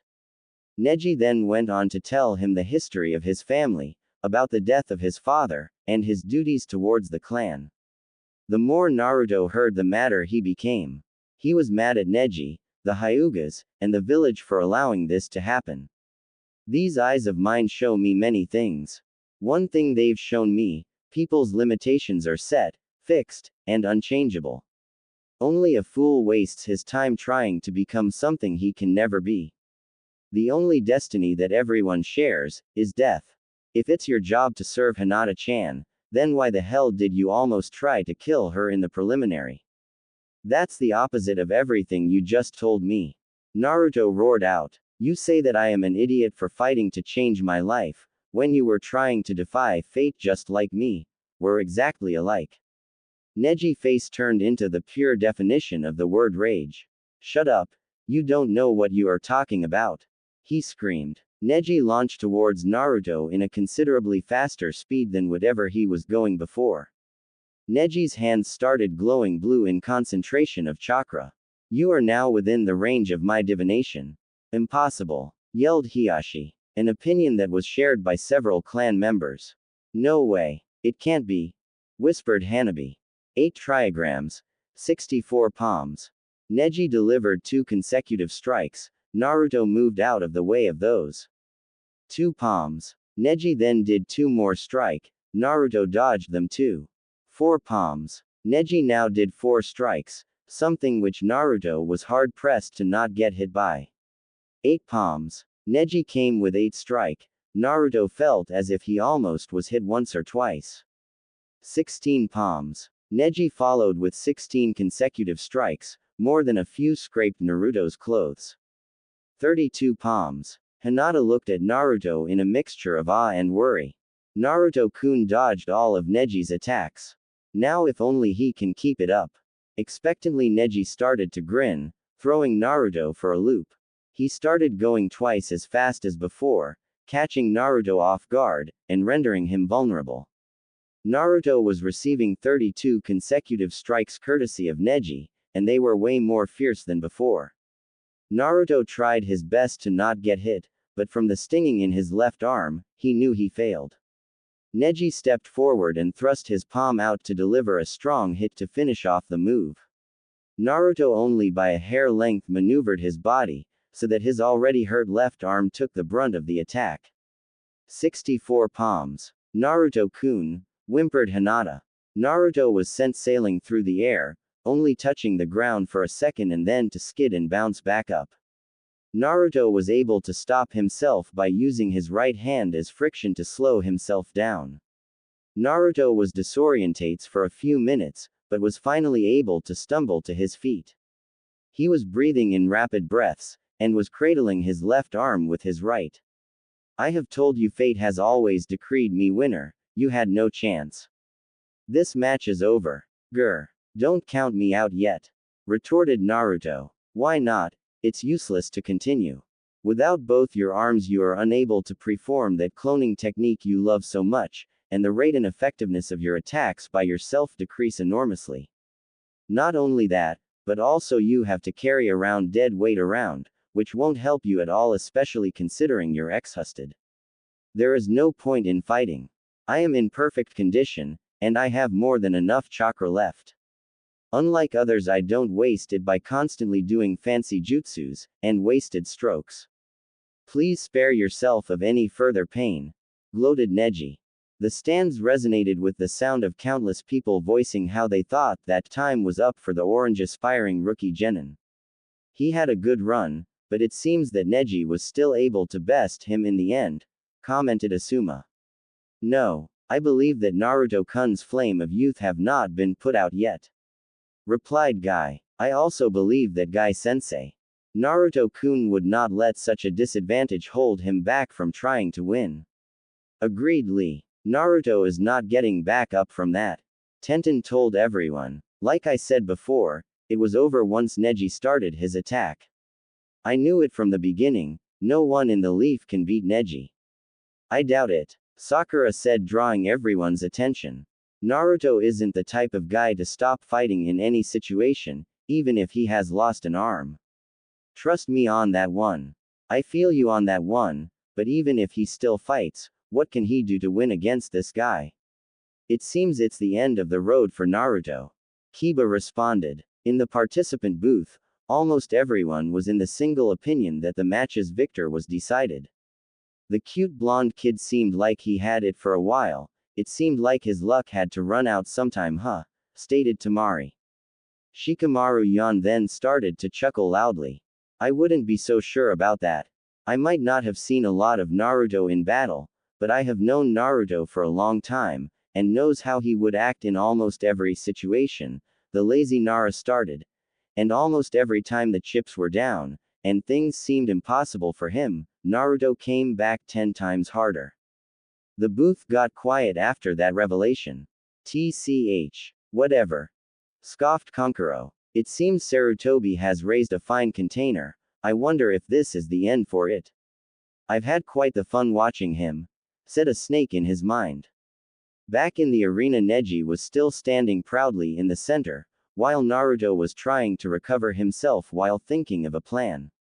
Naruto couldn't feel the natural flow of chakra he usually feels in his left arm, in fact he couldn't feel anything at all. The whole arm was numb, and somehow at the same time it burned. Naruto knew it was useless to even try to move the appendage. Naruto had did a good job in directing most of Neji's landed hits to one area, but he was still disappointed he lost his entire left arm. He knew that with the combination of his and the Kyuubi's chakra that his arm would be back to normal in no time, but the problem was that by the time his arm would be in any shape to go again, this match would be long over.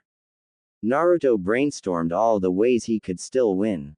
Shit. With the loss of my arm, there is only a limited number of ways that I can win, and they all include revealing something I don't want to be shown yet. And if it gets out now, then they can be countered by plans in later matches. Naruto mused to himself for a few moments before he came to a decision. Alright. It seems I have no other choice than to show some of my hand. I just need to execute in a way that leaves everyone with the fewest questions. Considering I am going to have to do it with one hand already tells me that the fewest questions is still going to be way too many. Naruto released the second level of only the seal on his right wristband. He could feel chakra surging into his working hand and flowing all throughout it. Naruto started to gather as much energy as he could in his fist before he rocketed off. Neji saw that Naruto was continuing the battle by running towards him. How persistent, almost like a cockroach, Neji growled. Neji got in a steady position, ready to do what need be based on whatever Naruto was doing. Naruto was pacing his way to Neji. He wanted time to build up his attack. There was now so much chakra pulsing in his arm that it was emitting a faint glow. When Naruto felt he had gathered enough chakra, he started going through hand seals with one hand. A feat which no one in the crowd missed. What is he doing? Is that even possible? I heard of ninjas that could use one hand, but never a genin. This must be a fluke he is using to throw his competitor off guard. The crowd echoed with the sound of everyone's astonishment of Naruto's new reveal. Orochimaru stared at Naruto with wide, yellow, slit pupil eyes. His whole body was shaking in apprehension. One-handed seals, huh? Usarutobi-sensei, you've found yourself a real gem, haven't you? I wonder what his limits are. How would he match up against Sasuke? Cackled the Sannin in his head. The wind started picking up around Naruto, spinning and whirling swiftly. The air became so intense it was visible, and it started howling like an old sorrowful spirit that never moved on. Naruto finished the hand signs for the jutsu, completing the preparation needed. The wind started to swirl around and encase Naruto's fist, giving it a coat of twisting currents. To the spectators it looked as if half of his right arm was replaced by a miniature tornado. Naruto, having completed the just use, sped up and blurred away to finish Neji with it.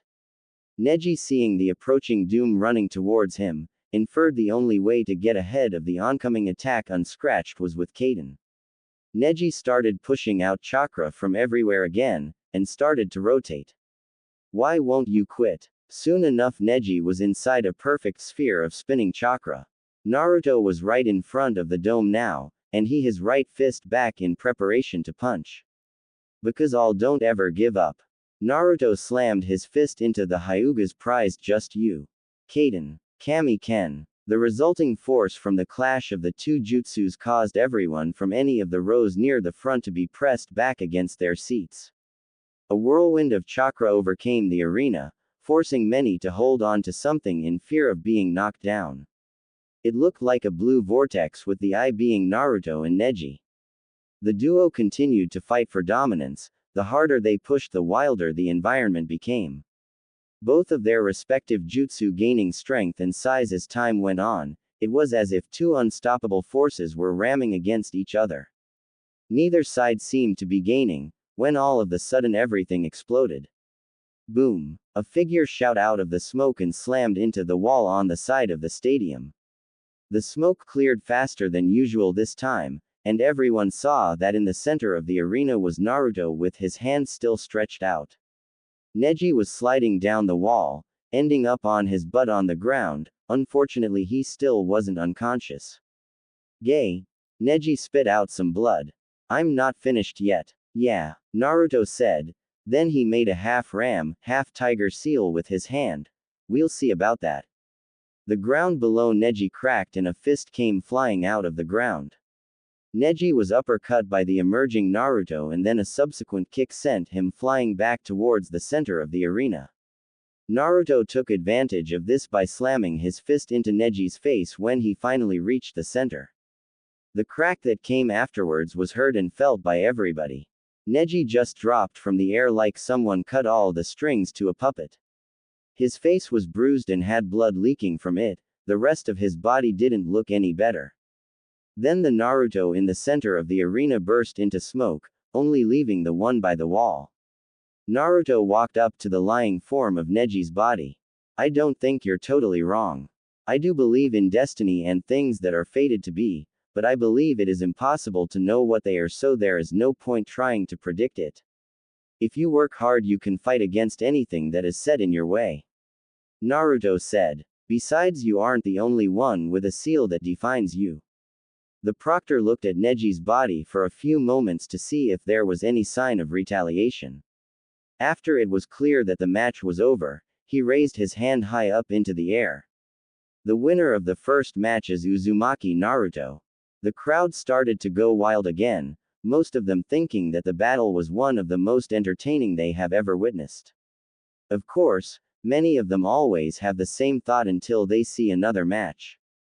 The ninjas in the crowd all had to admit that Naruto did way better than expected and surprised them at every turn the whole match.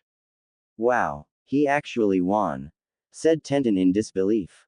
I mean, it's not that I wanted him to lose, but didn't think he could actually win. Man, who would have thought that the dead last will beat the rookie of the year? Sure as hell not me, Kiba spoke. This isn't even the final fight, it's only the first match, we still have many more to go. Ino said. Sasuke-kun still didn't show up though, and I am getting worried. Worried Sakura, looking around the crowd. I knew you could do it, Naruto-kun, thought Hinata. I hope one day I can get that strong. The Jonin sensei was surprised by the results as well. Oi, Naruto-kun shall become my new rival, for if I can surpass him, I will have surpassed Neji, ultimately making me stronger, shouted Lee. That's the spirit, Lee. Once you're off those crutches, you can begin to follow your dreams. Guy said in an equally loud voice. It seems Shikamaru has his work cut out for him if he wants to become Chunin, Asuma said, breathing out smoke. But knowing him, he probably finds the whole idea of being a Chunin troublesome. Kurenai just snorted in agreement. What do you know, Naruto has an affinity for wind, huh? Kotetsu and Izumo had been watching the entire match in the crowds, and were proud of what their favorite genin could do. Already one match and we probably have a shoe in Chunin, Izumo said. Yeah, you're telling me.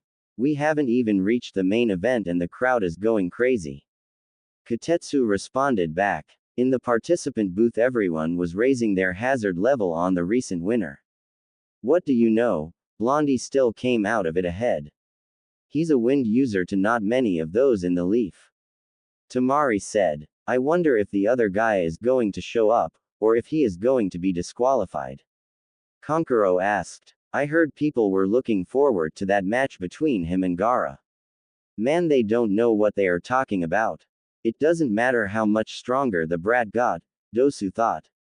He still fall to the might of my arm, then I will show my true worth to that bastard.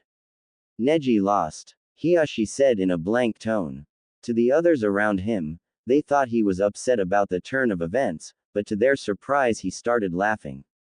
Ha ha ha ha, I should have expected this. Even from the grave you best me. I guess the apple doesn't fall too far from the tree after all, or more like tomato. Hiyashi started cracking up again.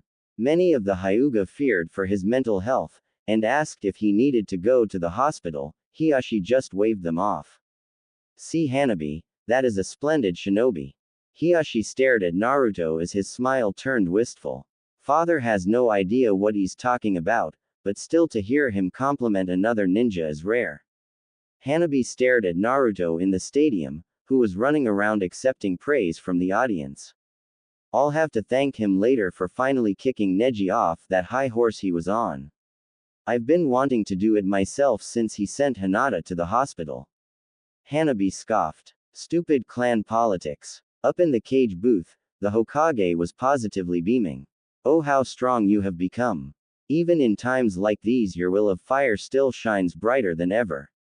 Next to him, the supposed Kazekage just stared at Naruto with excitement in his eyes. I've had more fun than I expected watching you fight, brat. It would be a shame to stop it so early. The Kazekage cleared his throat. Hokage-sama, I have an interesting proposal for you, if you would hear me out. The Hokage looked towards his fellow Kage with a questioning look on his face. Naruto was in the middle of the field congratulating himself, when suddenly his vision was filled with leaves. Whoosh! In a swirl of leaves, back to back, appeared the missing genin Sasuke, and his sensei Kakashi. Also, Naruto wasn't the only one to change his get-up. Does that whole team have a problem with regular entrances or something? Questioned Kurenai. Sakura was holding her head in her arms. They both have flashy entrances and new clothes. They must have planned this together. She whined. Please, if this is all you have to complain about with your teammates, then you don't know how good you have it. Tenten said. I'm not late for my match, am I? This is all my sensei's fault. Sasuke directed towards the proctor. Nope, Sasuke, you're right on time, answered Naruto instead. Sasuke and Kakashi both noticed Naruto standing a couple feet in front of them. Sasuke studies Naruto for a moment, then looked around, his eyes finally landing on a knocked-out Neji being carried away by the medics. So he won his match, huh? I guess it is nothing less than expected when Jiraiya-sama asked me for him to train Naruto, mused Kakashi. So you've managed to win your fight, huh? Started Sasuke. It would have been disappointing for you to get booted out before you made it to me. Lose this match, and miss the chance to kick your, as if, boasted Naruto. Hey, you wish, idiot, responded Sasuke. Just wait and see, Sasuke, shot back Naruto. They both gave each other feral grins, which spoke of the anticipation they had for their upcoming battle, and if the looks on their faces was anything to go by, neither of them would play nice. I guess I'll see you after this match, Naruto said. He started retreating towards the stairs which would lead to where the rest of the participants are. You better not lose, he called back. HMPH. Sasuke didn't, though the statement was so pointless that it didn't even dignify a response. All of the sudden a ninja jumped down and whispered something in Hayate's ear. Hayate listened to the message and nodded his head in verification. It seems we have a last-minute change given directly from Lord Hokage, Hayate stated, stopping everyone in their tracks. Everyone became restless after seeing the new lineup, especially the ones who were slated to fight. Sasuke is still stuck with Gaara. All that changed for me is that I have to fight the crazy bastard later than expected, thought Naruto. Me and the Naruto are on separate sides of the bracket. Depending on how things go, we will only face each other in the final round. I knew it was too much to hope that they would just opt me out of the competition altogether. If I wasn't going to drop out before, I definitely am now. There is no way in hell I am facing Gaara. The crowd were dealing with the news no better than the genin, except they took no care in keeping their thoughts to themselves. Quiet down, everyone, we will now continue with the second match, announced the proctor. Will everyone please clear the floor and the next competitors please make your way to the arena.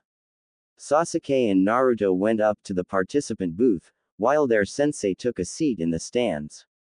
Tamari gracefully glided down on her fan, but it seemed there was no plans to join her from her opponent. Shikamaru just stared impassively at the sky, trying to ignore the stares he was getting from everyone.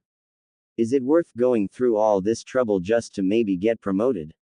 I'm sure the next exams will be way less challenging considering most of the ones here are from well-known clans, mused Shikamaru.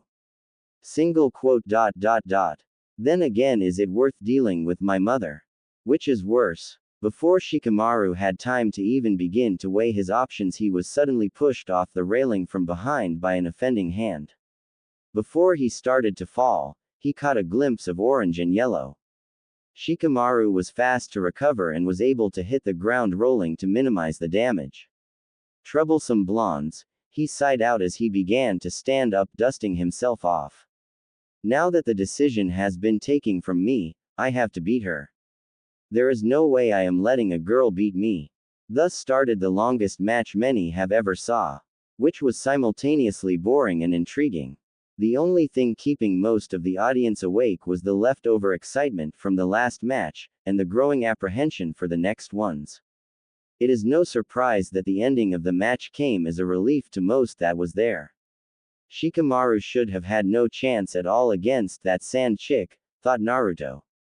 With her long-range offense and the proficient way she uses her fan, a strategist support type like Shikamaru should have been overwhelmed in an instant. Obviously, if she was aggressive the entire match she could have won earlier and on her own terms, but the fact Shikamaru was able to do anything at all, much less what he did, is kinda amazing. No matter how much reading I do, I don't think I can be that smart. The rest of those who were actually watching the match were similarly impressed, especially those around Shikamaru's sensei after he revealed the true depth of his student's intelligence. It was clear to many that Shikamaru had much of what's needed to progress to Chunin.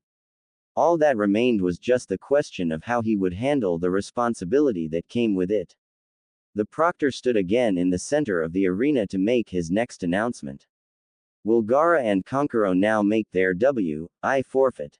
Everyone looked towards the hooded kid with makeup, wondering if he was serious. Despite the staring, the Sand Genin sat down and made no move to explain himself.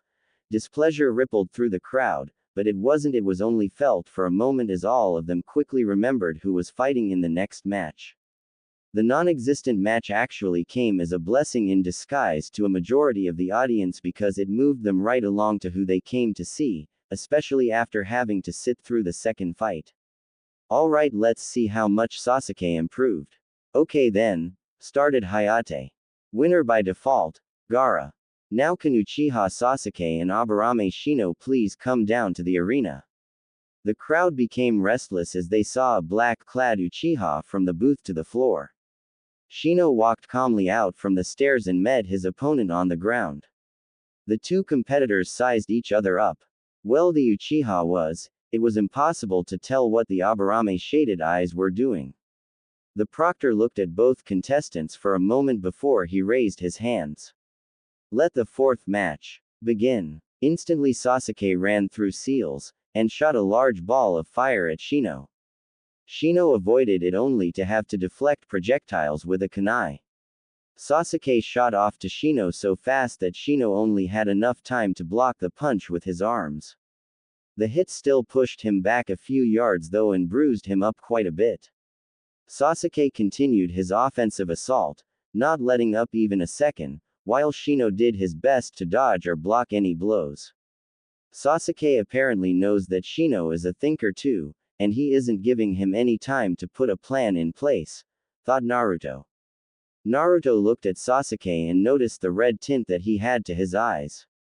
It seems he knows about the bugs as well, and is making sure he avoids them with his Sharingan.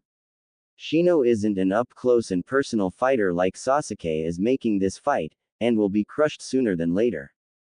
Naruto could tell Sasuke wasn't going all out as well. Despite what Naruto thought, the match wasn't ever as quick as he expected. He had to give credit to Shino, he was able to draw out the match as long as he did, even though he was clearly outmatched. Shino even almost had caught Sasuke in a trap, by using a bug clone in place of himself, and if he was facing most other genin he probably would have been able to win. Eventually Shino took one too many hits, and ended the match himself. You could tell he didn't have enough energy to keep up the match much longer. The winner of the match is Uchiha Sasuke, announced the proctor to a crowd of cheers, no doubt pleased to finally see the last Uchiha in action. Personally, Naruto thought his match was better than that, but whatever. Naruto let his eyes scan the booth and land on Dosu, his next opponent. Frankly speaking, he was a bit underwhelmed by him. Naruto had to go on and fight Temari, Gaara, and Sasuke. Compared to them, Dosu was a bit lacking. Naruto then let his eyes rest on Dosu's jacket which was hiding his arms. All he had going for him was his fancy arm, and that really isn't anything special. Naruto decided that he would have to end it fast if he wanted to conserve energy for his more difficult fights. Just before Naruto looked away, the sound genin met his eyes and gave him a scornful stare, but Naruto just brushed it off. Will Uzumaki, Naruto and Dosu please make their way to the floor? Naruto finished his musings and jumped down into the arena, this time having a much more graceful landing than before, even if it wasn't as cool. Dosu wasn't too far behind Naruto, and within a minute they were facing each other, ready for the match to start. Naruto in a position to react to anything, and Dosu with most of his body still covered by his jacket. If both competitors are ready, said the proctor. Then let the match begin. Before Naruto could even blink, Dosu took his melody arm out and smashed his fist into the ground, sending a shock wave bursting through the surrounding area. Naruto quickly jumped back to avoid the unexpected attack. The ground around the Dosu broke up, and a distinct whistling was heard in the air. For Naruto, there was no doubt that more than just his hearing would have been damaged if he was in range of the impact. Give up now, taunted Dosu. I would hate for the crowd to see your body imploded into tiny pieces. Naruto, now a good distance from Dosu, noticed that something was different about his foe from the last time he saw him. It took him no time at all to see that it was his arm, and how it looked bigger and deadlier than before. I see you have noticed the new features to my arm, remarked Dosu. After my comrade was defeated in the preliminaries, I felt that he could still contribute even if he couldn't manage to get here. Not only can I amplify sound waves, but I can control the amount of air pressure. Then I can combine both and shoot it in a wave that affects all senses. Naruto did see that Dosu now appeared to have a hole in his one hand, which gave credence to his words. Dosu's previous ability added to that of his teammate made a dangerous combination. It probably had the potential to incapacitate many higher-ranked shinobi if even grazed by a blast. It seemed the spectators came up with the same conclusion, because they became rowdy at the thought of another interesting match. Several of the ninjas watching started focusing more on the weapon than who was using it, understanding the possibilities able to be done with it. Kakashi looked down at his student in concern. He wasn't there to witness how Naruto overcame his first fight, but he knew this fight would require a completely different tactic. He wasn't aware how much Naruto had improved, but from what he knows of his genin, he couldn't help but worry. Naruto, on the other hand, wasn't worried at all. In fact, his plans didn't change at all, he only might just have to be more aggressive than he previously planned.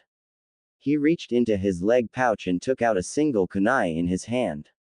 That's nice and all, and while I am sure that you could probably hurt me a lot if you get me, Naruto got in position to launch off his feet. You're not going to be able to touch me at all, and with that Naruto sped off straight to Dosu. That idiot, what is he doing? Shouted Sakura. Stupid like always. Sasuke said. Is he really going to try the same thing he did with Neji? Said Tenten. Yes. Show your youth, Naruto-kun. Shouted in sync the two green monstrosities. You must be dumber than I thought, said Dosu. He then pointed his arm at the approaching decapitating echo airwaves. A violent blast of sound was shot towards Naruto at a remarkable speed. Naruto didn't look capable of changing his course in time, but just before the attack met him, Naruto appeared to shift several yards to the right, escaping the blast completely. What the hell? Yelled Dosu. Grr. You think you're so fast? Eat this. Dosu stated to shoot wave after wave at Naruto, each altering in size and shape to try to catch the speeding shinobi. All of it was in vain though, for Naruto avoided them all, being able to move from side to side at high speeds. To the untrained eyes though, it looked as if he was appearing from one position to the next instead of zigzagging up the arena. His speed might be faster than mine, Sasuke's, uttered Sasuke and Kakashi simultaneously. Everyone else who have already had a taste of his speed were still surprised at it, just not to the extent of the teacher and student duo. Dosu was getting worried after seeing all of his failed attempts to stop the blonde. He started gathering his chakra for a massive attack since he was desperate. Oj. Da. Extreme decapitating echo drill. A giant wall of violent sound distorted the air and launched itself forward. It was so wide that it would be close to impossible to go around it in time. Naruto, seeing the devastating attack, started gathering wind-natured chakra into his right hand and coating the kunai with it. In no time the kunai was engulfed by a glowing layer of blue chakra. Up in the stands, Asuma narrowed his eyes. Just how far did he get in his nature manipulation? He even knows what his chakra nature is and how to use it to this extent.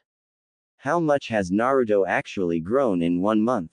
Wondered Kakashi. Naruto had no plans to dodge the next wave, but he didn't plan to get high by it either. Naruto unlocked all the seals he had restraining his and now started coating his, wrapping his whole body with a layer of wind so he could decrease air resistance. This is the end for you. Dosu started laughing. Did you really think you could, Jay? Before everyone's very eyes, Naruto disappeared and reappeared a good distance behind Dosu. Dosu eyes widened. What t? Many of the audience shared the same look. Even the majority of ninja there couldn't see all his movements. Even with him just going in a directly straight line. Only the top-level ninja could track Naruto with their eyes. Impossible. Sasuke exclaimed to himself. He himself was in disbelief at the speed Naruto just showed. A loud screeching busted everyone from their astonishment. It whistled throughout the arena, originating from the center of it. Dosu slowly looked down at his melody arm and saw a very thin, long slash going up the entirety of it. The screeching seemed to increase in pitch every second. Your teammates, Naruto started, while turning towards Dosu, shouldn't feel so lonely anymore. Dosu's eyes widened and he opened his mouth to say something. Boom. The weapon exploded, taking away one of Dosu's extremities and all his hearing away from him. It was a messy sight. Maybe that was a little cruel, thought Naruto. But then again, he did threaten and hurt my teammates, so I'm not really feeling sympathetic. Naruto looked up at the crowd and noticed that they were stunned quiet. It was either from his show of talent, or the sudden gruesome sight in full display at the center of the floor. Oops. Hee. Quote. The crowd burst into noise again, roaring loud with excitement. Blood and gore only fuels their lust for entertainment. He's amazing, I'm not sure how he could do that. Another splendid match, looks like I might have to change my bets. It looks like this is turning out to be a wonderful contest. The winner of the match is Uzumaki Naruto, the proctor unnecessarily said. The stadium was in this state for close to 10 minutes before they were able to get Dosu and clean up the arena. Will Uchiha Sasuke and Gaara please make their way to the arena, and can all prior competitors clear the floor? Naruto, who was already back in the booth, got serious when he heard the announcement. I know he trained with Sensei for a month, Naruto worried. But is he good enough to stop Gaara? Gaara and Sasuke were now in the arena, and the match was started. Hopefully, thought Naruto, this won't end bad. God damn it. It ended bad. The match started okay, with Sasuke using his superior speed and skill to overcome Gaara's sand defense and took command of the match. The problem came when Gaara engulfed himself inside of a large sand cocoon ball, and not only was it hard to penetrate, but his sand became more aggressive than usual. Sasuke used some bad lightning move, which Naruto was definitely not jealous of, to get through the sand. There was a scream and then after that things went batshit crazy. Feathers started falling, the Hokage booth exploded in smoke, the sand ninjas started working together with the sound to attack the leaf, and 2 sand genin took Gaara away to who knows where with Sasuke following on their tails. Naruto kind of wished that the match did ended with Sasuke losing. It would have been a way better outcome than all of this happening. Naruto knew that it would have still happened sooner or later though. Naruto. Naruto turned around to see his sensei calling to him. Naruto ran over to him, where he saw Shikamaru, and Shino standing nearby. Yes, Kakashi sensei. Naruto, listen carefully. You must chase after Sasuke to make sure he doesn't die, and stop whatever the sand genin are up to. Kakashi said in the same tone he used when they first faced Zabuza. I am giving you your first S-rank mission, take this extremely serious. He stared at all of us to see if we understood the weight of the situation. Once he was satisfied he said, now hurry. Kakashi then jumped into the battle raging around them. Alright, let's go save the day. Naruto said, pounding his fist into his palm. Shino just pushed his glasses up. Man, what a drag. Naruto was alone again, but at least this time he knew where the Sand siblings were and had caught up to them. Shikamaru opted to stay behind to deal with some ninjas that were following them, and Shino stayed behind to fight with Makeup Boy,